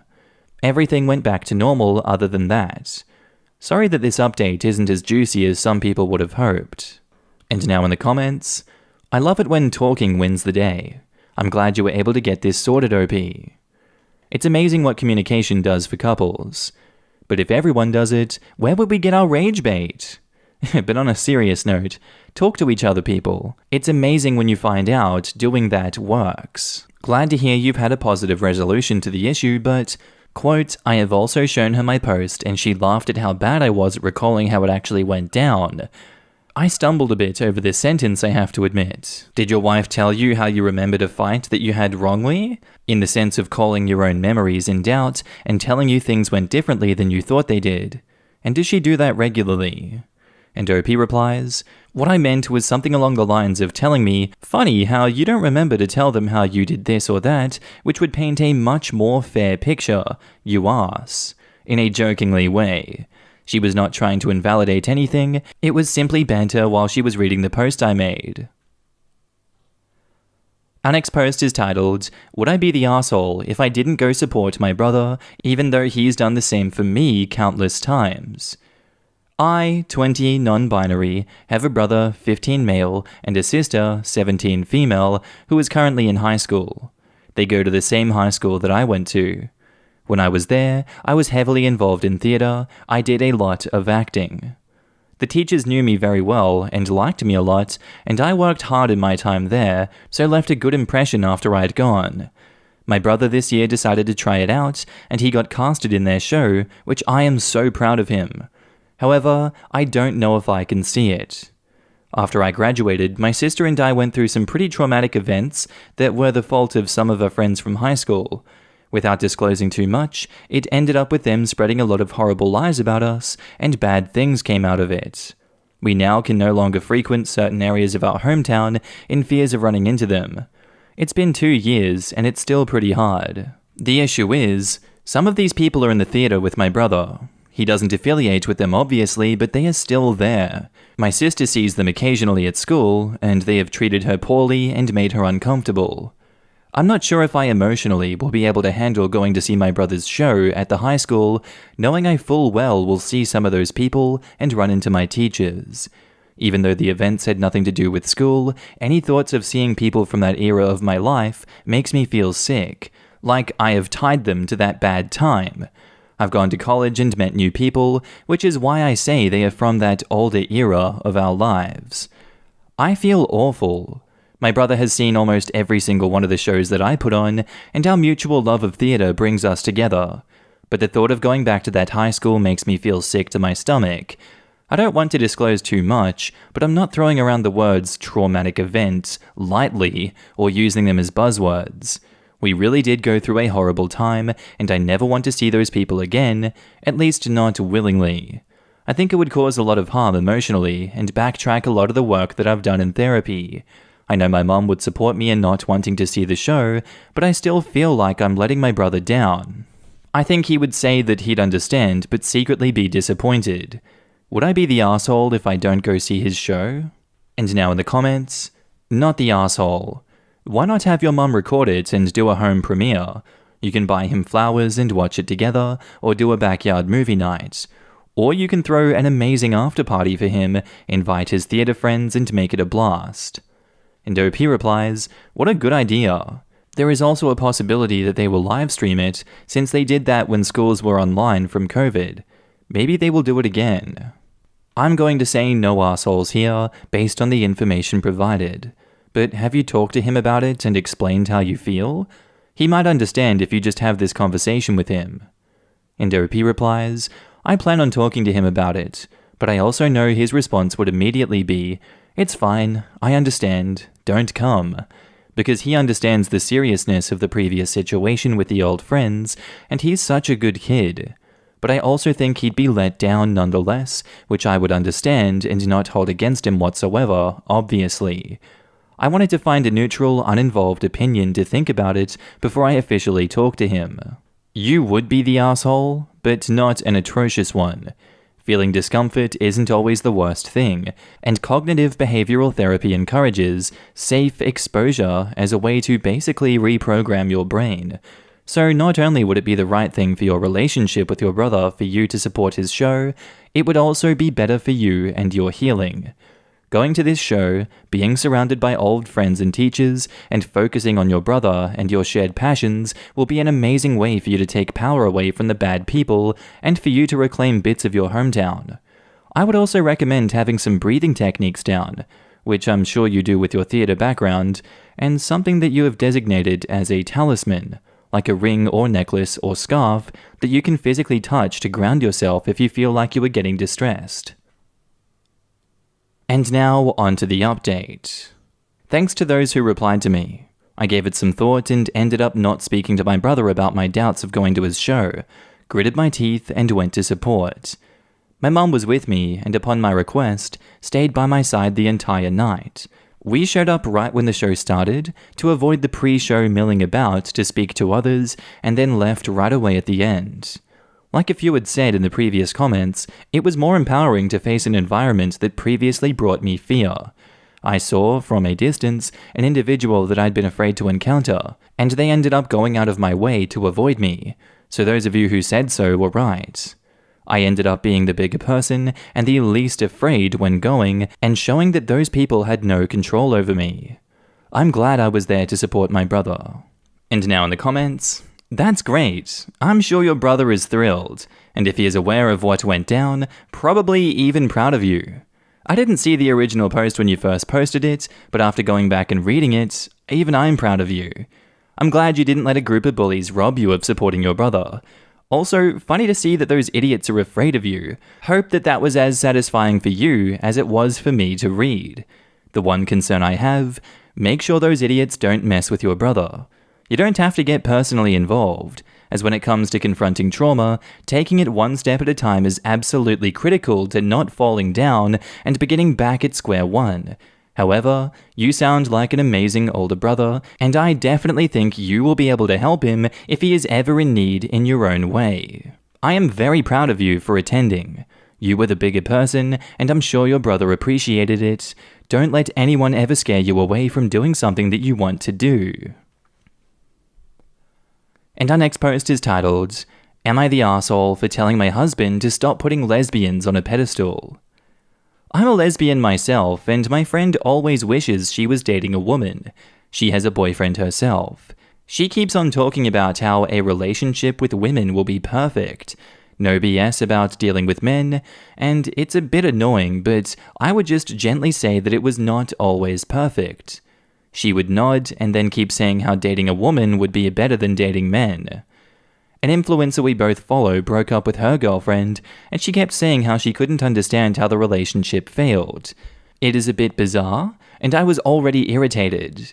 I snapped at her and said that sapphic women can also be horrendous partners, and just because they liked women didn't mean all the problems of relationships disappeared, and it was outright reckless to believe that lesbian relationships couldn't turn toxic. I don't know why this pisses me off, but it does.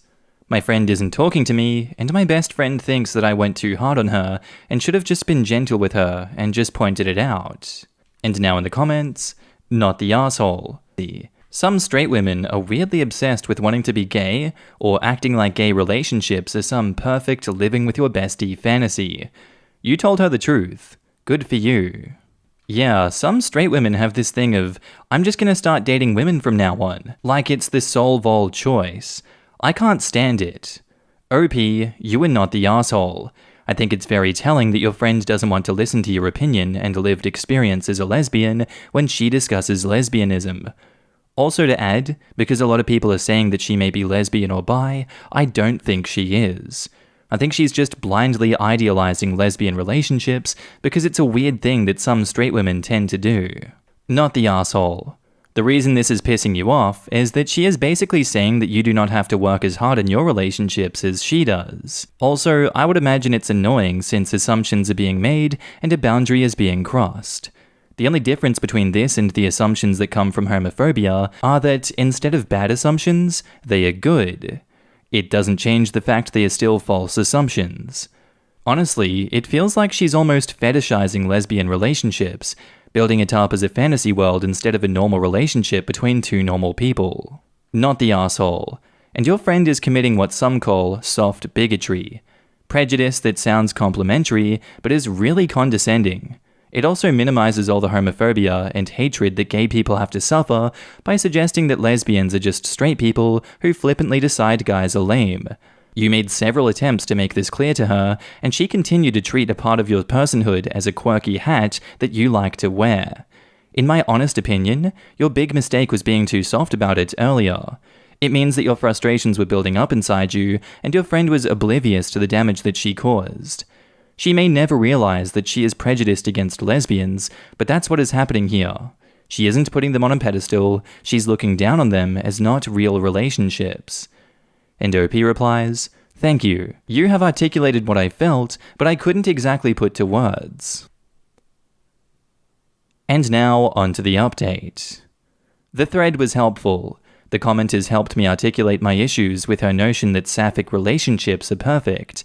I wrote her a long email about why it was invalidating, and she responded by apologizing, coming out and telling me that she had a crush on me. It was a very long email. We talked about it, and she admitted that she's not ready to be in a relationship right now. I told her I liked her, but I was also hesitant to start a relationship when it had only been 2 months since she broke up with someone. The strange thing is that we have continued to exchange emails every other day. She writes a lot, and I write a lot.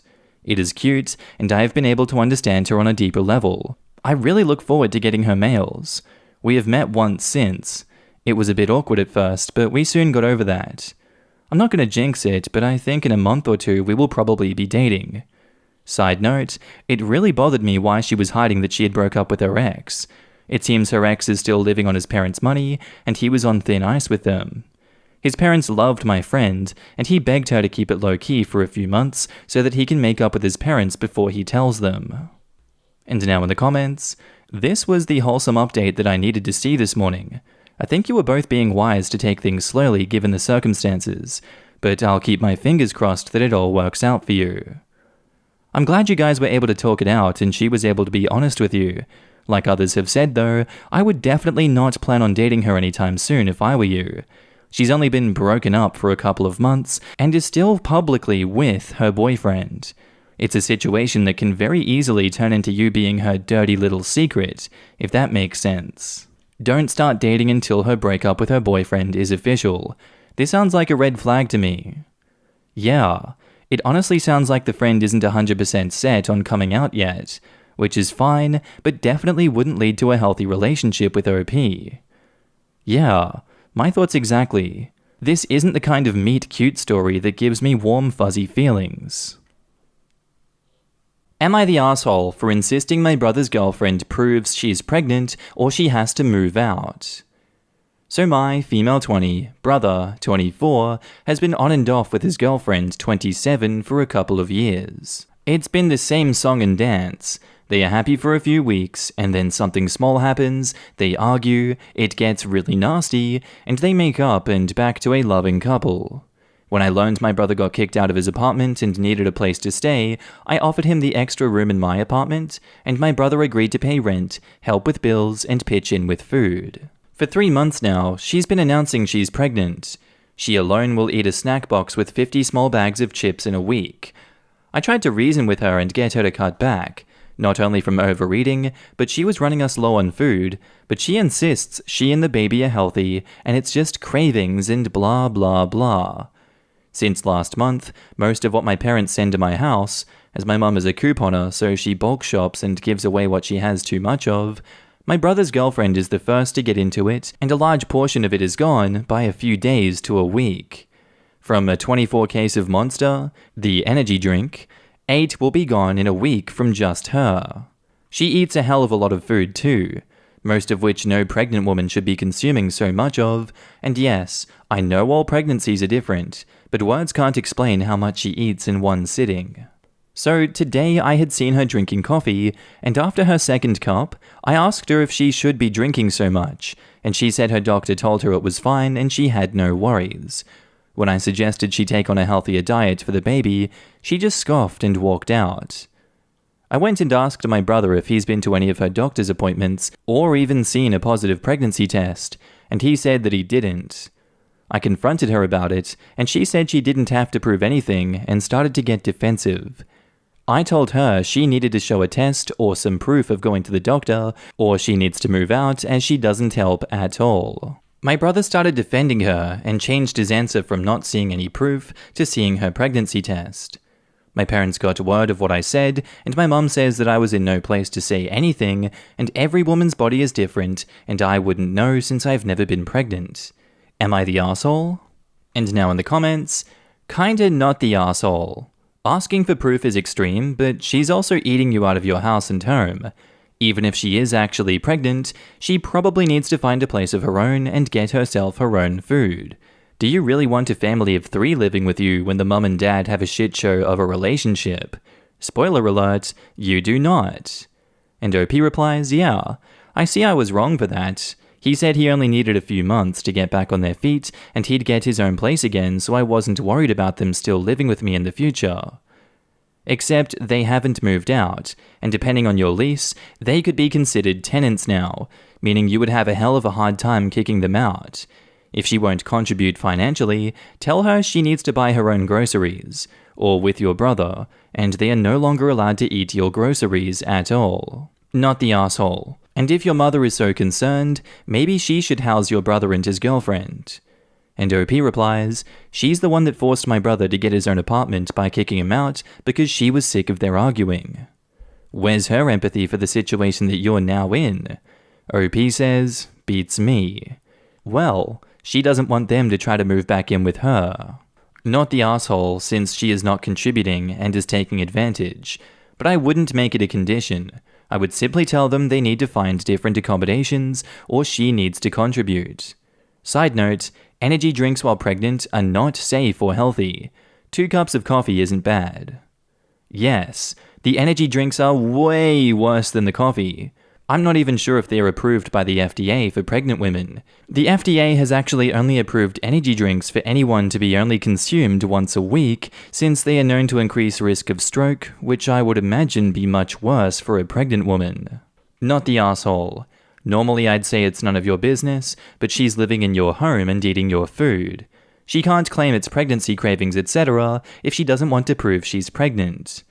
And OP replies, I did overstep, so I accept being in the wrong. I don't think you overstepped. I think she's manipulating everyone, and I'd be amazed if she's actually pregnant. I really hope she's not pregnant. And now back up to the post. Edit. I did talk to her a while ago about getting a job as well as helping out financially, and she said she would start, and never has. Right, so based on majority of the comments, I overstepped, yes. But I'm going to go with my gut on this one and give them their 30 days notice and call it a day. I'll for sure update you guys in a month when they're gone and let you all, who is interested, know what's happened by then. I keep repeating myself. Let me add, my brother knows everything I've said, the excessive caffeine, no ultrasound, etc. Yes, my brother still buys her tampons monthly, and I know this because he goes with me when I buy mine. No, I was not faking concern by the coffee comment. She drinks 2 cups of coffee a day along with a Monster. That's a ton of caffeine. And now, onto the update. Okay, so I gave my brother and his girlfriend the 30 days notice, and they were to leave this Friday, but as of last Friday, I have my place to myself again. Basically, they fed me a bunch of lies since I gave them the 30 days notice. First, it was, she can't get an appointment or an ultrasound because of all the COVID patients. And then brother's girlfriend shows me a sonogram picture from her phone that I later found on Google Images.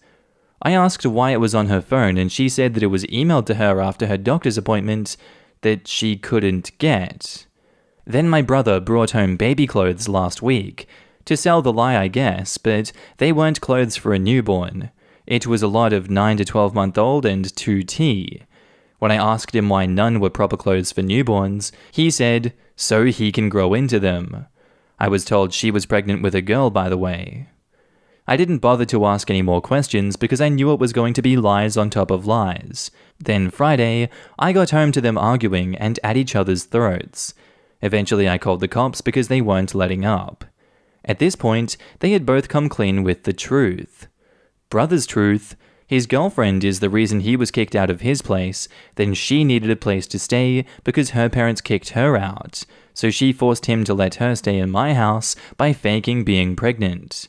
He said after the first month he knew she wasn't pregnant because she got her period, but she forced him to keep up the lie so I'd let her stay. Girlfriend's truth was, brother invited her to stay at my place, and to make sure that I wouldn't say no, he told her to fake a pregnancy and I'd be sympathetic. I won't go into detail, but I'm 100% certain that part she said was true, and I wouldn't question her using tampons, as he'll make up a lie for her. She said he told her to eat up all of the food because it'll make it all seem legit. So that's about all. I'm still unsure who's telling the truth, but they both got all of their belongings and went their own way, I assume. So it's not my problem anymore. And now in the comments, so your brother and his girlfriend both admitted to lying to you, who cares which one had the idea first, in order to manipulate and take advantage of you. Yeah, you are well rid of them. Let your mum know the situation so they can't try the same crap with her. Thanks for the update. And obviously the trash took itself out now, and you have your home back, and you know neither of them can ever be trusted. Thank goodness OP threw them out before it got to the miscarriage part of their story. Calling it now, the girlfriend will tell everyone that the stress from this situation caused a miscarriage to excuse why she isn't pregnant to get sympathy. And if this happens, OP, please let us know. How did your mum react to the fake pregnancy and to kicking your brother out? OP replies, my mum hasn't really said much. She's still taking my brother's side, which I expected. Sounds like you were the only one with your crap together. Our next post is titled, Am I the asshole for not telling my parents that I converted? So I, 28 female for background context, was raised Hindu and had 2 very strict parents growing up. My dad was very emotionally distant and had a lot of problematic views about all kinds of people. My mother was overly controlling and spent most of my teenage years trying to make me the ideal version of a daughter that she had in mind. I resented my family hugely, and as soon as I had the chance, I ran away to university and never really looked back. Nowadays, I keep them at an arm's length and only see them twice a year or so, but I'm planning on cutting them off pretty soon. So I met Zach, 32 male, through work, and we've been together for about 4 years now. He had a totally different upbringing to me, and when he proposed 2.5 years ago, I decided to convert to his faith. I didn't do it purely for him or anything because I had been interested in his religion for a while, and so when he proposed, I kick-started the process. The conversion process was finally completed back in July, and then a month later, we married. I dote on my in-laws, and the way that they treat me with love and kindness has always shocked me a little because I never had it growing up. I didn't invite my parents or anybody in my family because I know they would have absolutely disapproved of Zach, mainly because he's not Indian or Hindu. Me and Zach don't plan on having kids for a few years, but the arrangement would be that our kids would grow up exposed to Indian culture and would grow up with the 2 Indian languages that I grew up speaking. But they'd also be raised as Reformed Jews until they were old enough to make an informed decision about what they wanted to be. One of my cousins dropped by completely by surprise last week and was totally surprised to find Zach in my apartment. She noticed our wedding picture and stormed out of the apartment. Long story short, my phone is now blowing up with messages from multiple family members saying that I've betrayed them and that my parents are going to die from grief. I've had a voicemail of my mother screaming at me of how I failed them once again as a daughter by ditching the religion that I was born with and that I've always been a failure. I have blocked their numbers for the sake of my sanity. Zach has suggested leaving the country and I'm seriously thinking about it. Am I the asshole? Zach's family insists I'm not, and they personally think my family is psychos, but at the same time, all the guilt tripping I'm being put through is starting to get to me. I know converting is a huge deal and everything, but at the same time I doubt my parents would have been supportive. And now in the comments, not the asshole. You made your own informed decision about something that literally doesn't harm anyone. Your parents are most likely lashing out because it doesn't look good for their image in the community. Sad, I know, but it's a good possibility. And mazel tov, I have a few friends who are Jewish, and from what I've heard, converting to Judaism is no easy feat. Well done, and you go enjoy your life with Zach. And OP replies, sadly, I think you were right. They were always obsessing over their image amongst their friends. And thank you. Obviously, they care more about their friends' approval than your happiness. Not the asshole. Ultra-conservative part of Indian culture is extremely outdated, controlling, and dangerous. They treat you not as their children, but their property, and an extension of themselves. I would be concerned for your safety and leave the country. When they treat you as property, they are not beyond harming you. And OP replies, I agree fully. Hence why Zach has suggested leaving the country now, as opposed to next year when I wanted to go no contact. I highly suggest watching your back since they know where you live. I know it might not be common, but there are still way too many of these kinds of stories ending badly. You can never be too safe. You are not the asshole for converting, but it's worth mentioning that you have been maintaining a somewhat cordial relationship with them and haven't even told them you were married. I don't think you're an asshole for that, but you are just dragging out unnecessary drama for yourself by compiling all of these huge secrets. Either cut the cord and stop contact as you plan to do, or be honest. Not for them, but for you. They are not entitled to anything from you, but you owe yourself to live an honest and secretless life. And OP replies, I actually was going to go no contact next year because my current work are trying to see if I can get transferred to one of their international offices in the new year. It seemed safer to do it then, but now I'm reconsidering doing it now. Religion is the death to so many people. It's thrown around under the guise of God. It's repugnant. What is so interesting to me is the more someone screams some form of religion are also the ones who are the most destructive. Of course, your husband's religion was attractive. The people who you met in it have been the exact opposite of your family. Kudos to you for finding your path. I am so proud of you for blocking their numbers. I can see why your family would be hurt that they didn't get invited to your wedding, but those are also the seeds that they sowed, not the arsehole. And OP replies, the ironic thing is apostasy isn't a thing in Hinduism. As long as you reach enlightenment, you can follow whatever you like. From a religious point of view, I haven't done anything wrong, but I doubt they can do anything now. That is fascinating. Oftentimes, control stems in any controlling abusive relationships. I'm sure they were shocked. Anyone would be. The sad thing is that they will never see why. All you can do with that is protect yourself and walk away, or run. Running is good, lol. And OP replies, yep, religious pluralism is a thing in Hinduism, but over the years culture is mixed in, and people use that mix to control people. Even questioning God is considered healthy in some circles, sadly not in mine. I think they just didn't like that I've converted to an Abrahamic faith. If it had been a faith related to Hinduism, I doubt they would have cared. Not the arsehole. I have little doubt that the extent of your parents' behavior is procedurally abusive, and you have done the right thing to move on with your life and pursue your own happiness. If they are unwilling to accept your choices as an adult, then they do not have the privilege of being in your life, full stop. Wishing you all the best, OP, a firm and steadfast not the asshole. And OP replies, they were very emotionally abusive growing up for sure. It sounds terrible, but it wasn't until I met Zach's family when I realized how messed up my upbringing was. And now onto the update. Hi, I posted a few weeks ago explaining about how my family found out that I converted to Reformed Judaism from Hinduism and married my Jewish husband behind their back. Most of you told me that I wasn't the asshole for not telling them this, and thank you for that. It really helped me with feeling like I had been a terrible daughter.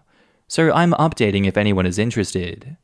Me and Zach ended our tenancy at our apartment, have temporarily moved to Scotland, and are currently in the process of moving to the Netherlands, where his aunts and uncles live. They knew about how bad my family were, but they didn't realize the full scale of it until my mother-in-law told them straight after I had a nervous breakdown over the messages my family were leaving me. Immediately, they offered to take us in, and one of his uncles offered to help sort out a work permit for me. Zach has an Irish passport, so the whole process is a lot smoother for him. My work couldn't sort out my transfer until next year, so I took up on that offer and I'm finishing off sending the documents that I need for my work permit. His aunt mentioned our situation to a friend of hers, and that friend has offered to let us rent a small flat he has until we can properly find our feet. We had a talk, and I'm going to change my name to my Jewish name instead to avoid being found. Thankfully, Zach has a very common Dutch surname, and my name is shortened to a fairly English one anyway, so for the time being, it's a start. Thank you for all the support. The kindness of Zach's family and their friends continues to blow me away, and I can't quite believe that I've finally found my circle. This whole experience of being found out as having converted was very emotionally draining, but I'm glad it's almost over. And now in the comments, I'm so sorry you had to go through all that crap, but I'm so happy for you now. May all your wishes and dreams come true and enjoy your new life. And I am so glad that you are both now able to make sure your future children will never experience that toxic environment. Here is to a wonderful future. And OP replies, hear me. Me and Zach are very chilled about religion as a whole, and I know if my kids didn't want to be Jewish anymore, we would still support them. That's the way to do it. So many people push their children away from God by shoving him down their throats when they are young. People need to relax, lol. I can say from experience that this is true, and that's why my kids will never go through it. I would suggest creating new social media profiles and be very wary of who you add / your privacy settings. I blocked not only my family, I blocked all of their friends and followers so they couldn't find my account. Good luck, OP, and I hope your life with your husband is wonderful and full of peace and content. OP replies to that, oh, that's a good shout. I'll do that and only have my in-laws, Zach's outer family, and my closest friends on it. Thank you. Change your email addresses too. It's a hassle, but there's a lot of ways to be tracked using your email, even if you've blocked everyone and locked down your socials.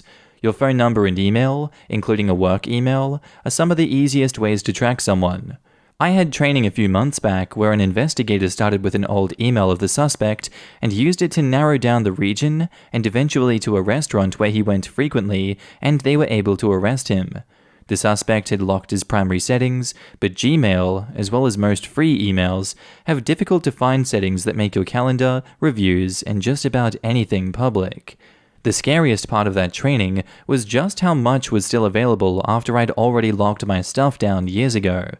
I couldn't find my social posts, but my email left a trail right to my home, doctor's, grocery store, and even which Starbucks location I go to.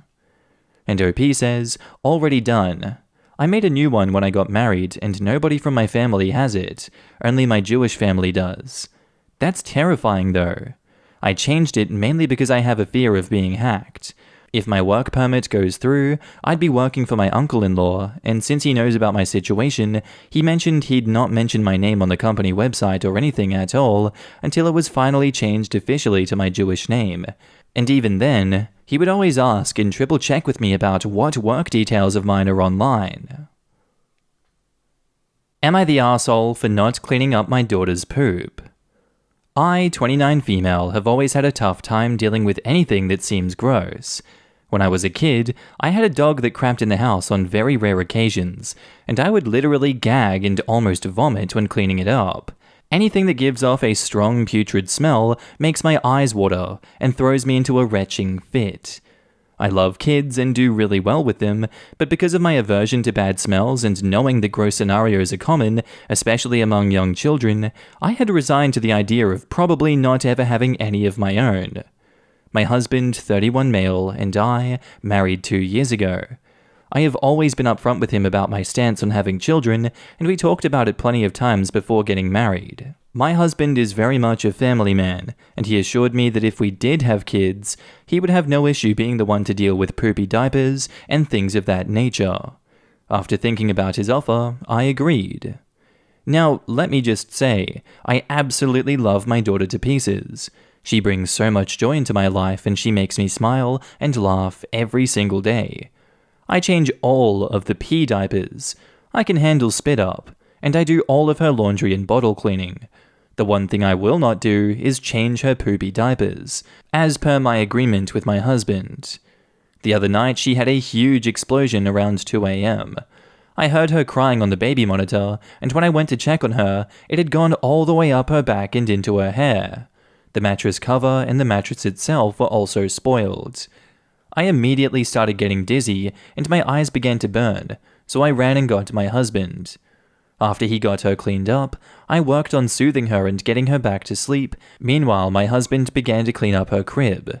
Eventually, I also fell asleep. The next morning, my husband was in a really sour mood. I asked him what was wrong and he said he had slept horribly because of the situation from the night before. He then went on a tangent and started to accuse me of not helping enough, and he said that he was sick of being on poop duty. I reminded him of our agreement and that I do plenty of other things in regards to taking care of our daughter. We are both still on parental leave, and so it's not like he needs to be up early for work or anything. It's been a few days, but he still has an attitude anytime that I ask him to change her poopy diapers. Am I the arsehole? And now in the comments, you're the arsehole. You need to get over your issues of things being gross. You had a kid, and they will have gross moments for years. Your husband isn't always going to be around to do things that you don't want to do. I'm not sure why you had a kid if you aren't capable of all the aspects of having one. My first thought was, how did she make it through childbirth? Both of my kids pooped all the way down my chest the minute they were out and laid on me. And let's not forget all the gross stuff that your body does while trying to get the baby out. You know what? Not the arsehole. Downvote me if you want to. Let's count it up here. Your husband pressured you into having a child because he wanted one and you didn't. You agreed on the stipulation that he cleans poopy diapers because you have a physical reaction to the smell. He agreed to that, and it was his suggestion in the first place. Now that the baby is here, he's reneged. He does literally nothing else to care for the baby per your comments. You don't neglect your child, and if you are alone with her, you still clean the diaper. It's just when he's also home that you hold him to his agreement. Babies are not dogs, but let's use dogs as an example. He wants a dog, you do not want a dog at all, even though you like your friends' dogs. You find dog crap absolutely disgusting. He says he'll clean up all the dog crap if you agree to getting a dog, so you say fine. You agree the dog is cute when you get the dog, and you find you enjoy it, but you somehow end up doing 99% of the work to care for the dog, even though it's technically both of yours. Eventually, he stops cleaning up the dog crap too, and that was your hard no. Yeah, not the arsehole. People can say you're an arsehole for not taking care of your kid all they want, but you had an agreement, and you bear it if you really, really have to. One very small stipulation to having a child, and he's trying to change the terms of that agreement after he's already knocked you up and gotten a kid off you. You never would have had the child without that agreement, so this in effect is reproductive coercion. He lied to you in order to trick you into having a baby. Anyone voting you the arsehole is condoning reproductive abuse. I can't believe everyone is just glossing over the fact that he essentially effing baby-trapped you. The guy who coerced his ex into having their child when she wanted an abortion, and then got pissy when she gave up her parental rights because he thought her maternal instincts would make her stay with him and take care of the baby comes to mind. Not nearly as extreme, but still. There was also a post a couple of months ago where a woman had a high-paying job and only agreed to have a child if her husband, who worked from home with flexible hours, did the night care. He tried to make her do all the work after the baby was born because, quote, she's the mother and it doesn't matter what I agreed to, she has to do it. He got absolutely blasted here. I honestly don't see this as any different. You had one condition to having a child and he agreed. He can't take it back now. Thank you. God, I felt like I was going crazy reading the comments. He is the one who made this arrangement. OP was happy having no poopy children to take care of. He said he'd do it if she did the other stuff. She does the other stuff, so why isn't he the asshole? Not the asshole, OP. I'd remind him that you put your body through immense pain and difficulty for his wishes. He can clean up poop for the rest of his life, and it'll never make up for childbirth. He needs to suck it up and maybe think twice about deals that he wants to make in the future. Everyone sucks here.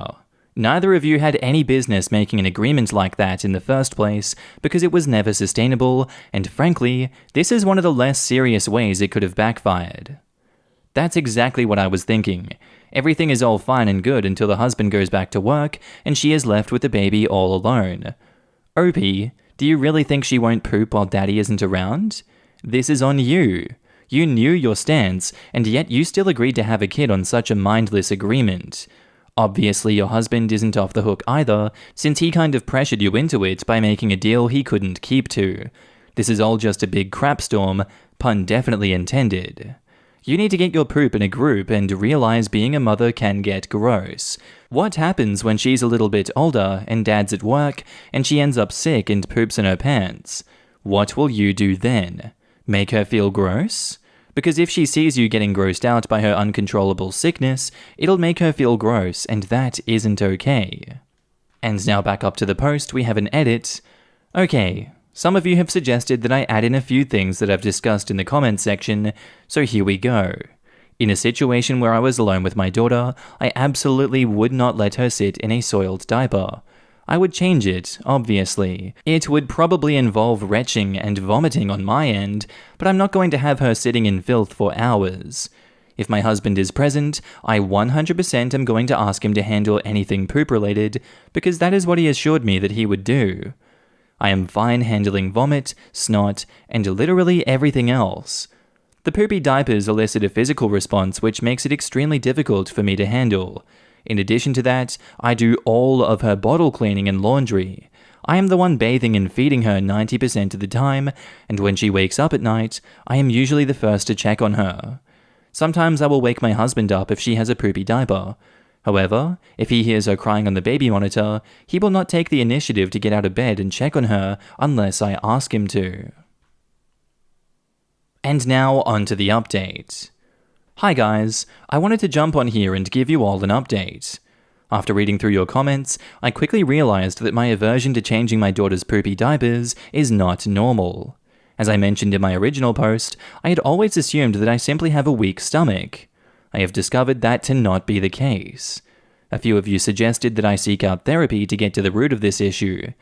I was able to get in to see a psychiatrist who diagnosed me with having sensory process disorder coupled with coprophobia. I am a little embarrassed sharing this diagnosis, but it is what it is. My psychiatrist suspects that those things together are what result in my severe physical response to poopy diapers. To quickly summarize, I typically become extremely lightheaded, will sometimes begin to sweat, and most often will retch uncontrollably, which usually results in vomiting. I haven't been able to get in to see a therapist for regular appointments yet, but this is all in the works. So I wanted to thank those of you who politely suggested that I seek help. In addition to this, my husband and I are trying our best to work through our issues. Presently, we felt it would be best to spend a few days apart, and my parents are staying with me in the meantime. A lot of you called me a terrible mother, said I didn't deserve to have children, or that CPS should take my daughter away. I received quite a few nasty messages as well. I thought these were very disturbing comments to throw at a brand new mother, and I do want to clarify that I would never leave my daughter in a soiled diaper if I were alone with her. Thank you again to anyone who said anything kind or helpful, and I apologize that I wasn't able to respond to everyone. That's my update. And now in the comments, therapist here. Don't worry about the diagnosis. It is just a label for stuff that you are already dealing with. You were brave for seeking help. The most important thing is that you keep trying your best, which you were doing. Good luck. I like this. I always found power in finally getting a label since I have an invisible chronic illness. But even with my mental health issues, having the label helps me find the best providers for that issue. Therapists have specialties, just like medical doctors, and sometimes one type of therapy won't help, so it's good to know the different kinds to look for. I'm in my 40s and just now finding out in therapy that there are actual names and diagnoses for things I have struggled with since childhood. Panic disorder, complex PTSD, nonverbal learning disability, executive function disorder, and she suspects that I might have ADD and I will be having tests done soon. Once you know that there is an actual reason for things you are experiencing and that there isn't something wrong with you, it's so much easier to cope with. Went and read the original post and holy hell were people hard on you.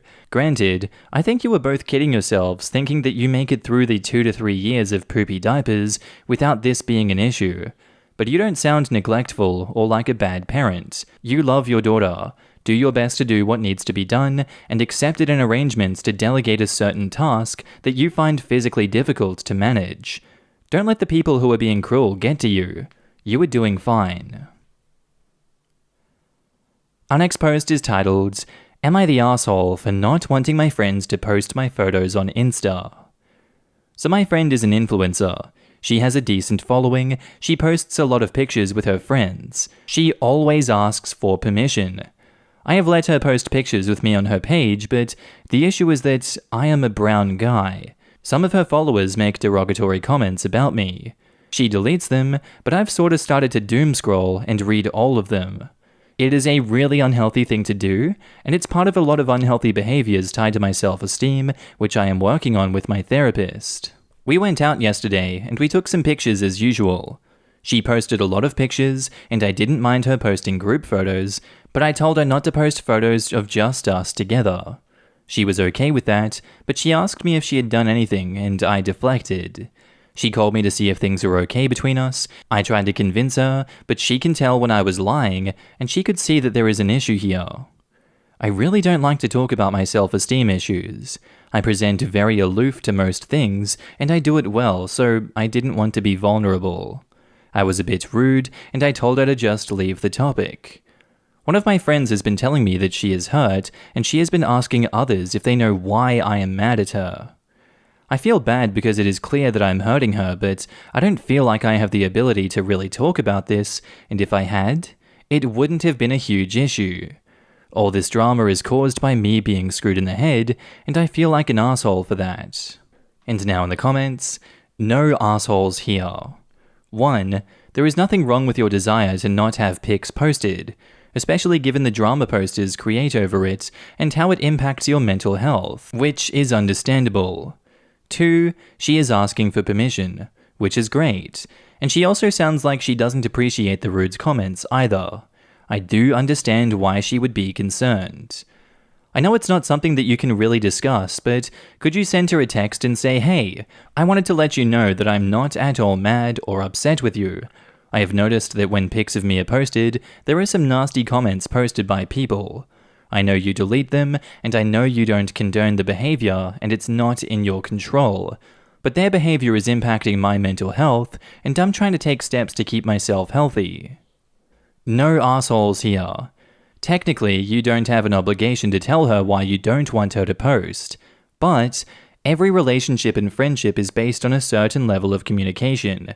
If you don't tell her why you're uncomfortable with her posting one-on-one shots with you, you're allowing her to imagine her own reasons, which are probably way off base. This also prevents her from addressing the issue, which she also has the platform to do so, and to be an advocate for you. I totally understand that race and gender define a lot of our experience in the world, and people who are different sometimes don't understand the impact of negative experiences. So your friend probably doesn't realize how those negative comments affect you, especially since she's deleting them hoping you probably don't see them. She sounds like she really would be a great person to talk to because she genuinely cares for you and won't allow those types of comments on her page. Also, talking about how those comments affect you don't make you weak or needy or whiny. It makes you a human, and it makes you a better friend. Because if you talk to her about them, she could address these negative comments in a more effective way because she'll be able to have more knowledge about the real-life effects that those comments can have.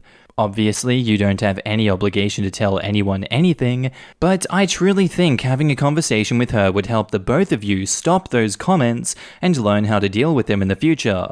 It doesn't even have to be that deep of a conversation. It could literally be, hey, I just wanted to let you know that the reason I'm uncomfortable with the one-on-one photos is because every time you post them, I see some very derogatory comments about my race and gender. I know that you delete them, and I really appreciate your support, but whenever I see that, it really hurts me. So I would prefer to avoid those just by not posting us together. I hope this helps a bit, and good luck with the true assholes in this situation, the troll commenters. And now onto the update. Every comment was pushing me to talk to her. It took some time, but I did text her that we were cool, and it was just personal stuff. We talked properly about it, and I explained that I would read all the mean comments about me and just keep looking for them. She said she understood, and she did something similar, and she had been working on it too. She said she wanted to take time away from social media too. This was such a hard conversation to have for me. Opening up is really difficult. Everyone loves that I am sort of stoic and calm in all situations. I don't want to be a burden on people I love by breaking that. I just expected it to go badly. It didn't, and I am really happy about that. And now in the comments, OP, I promise you that while you being generally chill may be a trait people mention in a list of things they like about you, that is not the thing they love about you. And true friends would never consider it a burden for you to open up to them. This friend obviously cares about you and your feelings. I hope this is the beginning of you letting your loved ones into your shell a bit, at whatever pace you are comfortable at, of course. And OP replies, it went much better than expected. I'm going to take it slow, but I'm going to work on it. As someone who also has trouble opening up about my self-esteem and shame issues, also in therapy, I feel you, dude. Opening up and pushing through how hard it is even more rewarding. You guys bonded over how the comments make you feel bad. Now you can support each other. You aren't burdening her, she knew something was wrong, and you opened up to her, and now she can see what's going on. I started pushing through to open up to my closest friends, as I thought they expected me too to be stoic and leveled. My friends told me they feel they have gotten to know me more in the past few months than the past 10 years. We are so much closer now, and I feel way more supported and less alone. Good job pushing through your insecurity, I'm proud of you. And OP replies, it is so hard, man. My dad was probably bipolar. He was really emotional and depressed most of the time, and he left us when I was 8. My mother didn't want me to be like him, and I was raised to be calm and collected. I struggle a lot with emotions because she always used to say that I shouldn't be like Dad, and I think I hated him too. So I swung hard in the other direction of not expressing my emotions at all. I feel like a failure for even wanting to express these emotions. You are not a burden on people who love you when you are open and honest with them. People who love you are there for you. Please don't buy into the toxic masculinity concept of men being strong and silent. My significant other had a cousin who bought into that message. Important part of that last sentence is had. Toxic masculinity is dangerous. Having difficult conversations is brave. I'm glad you spoke to your friend.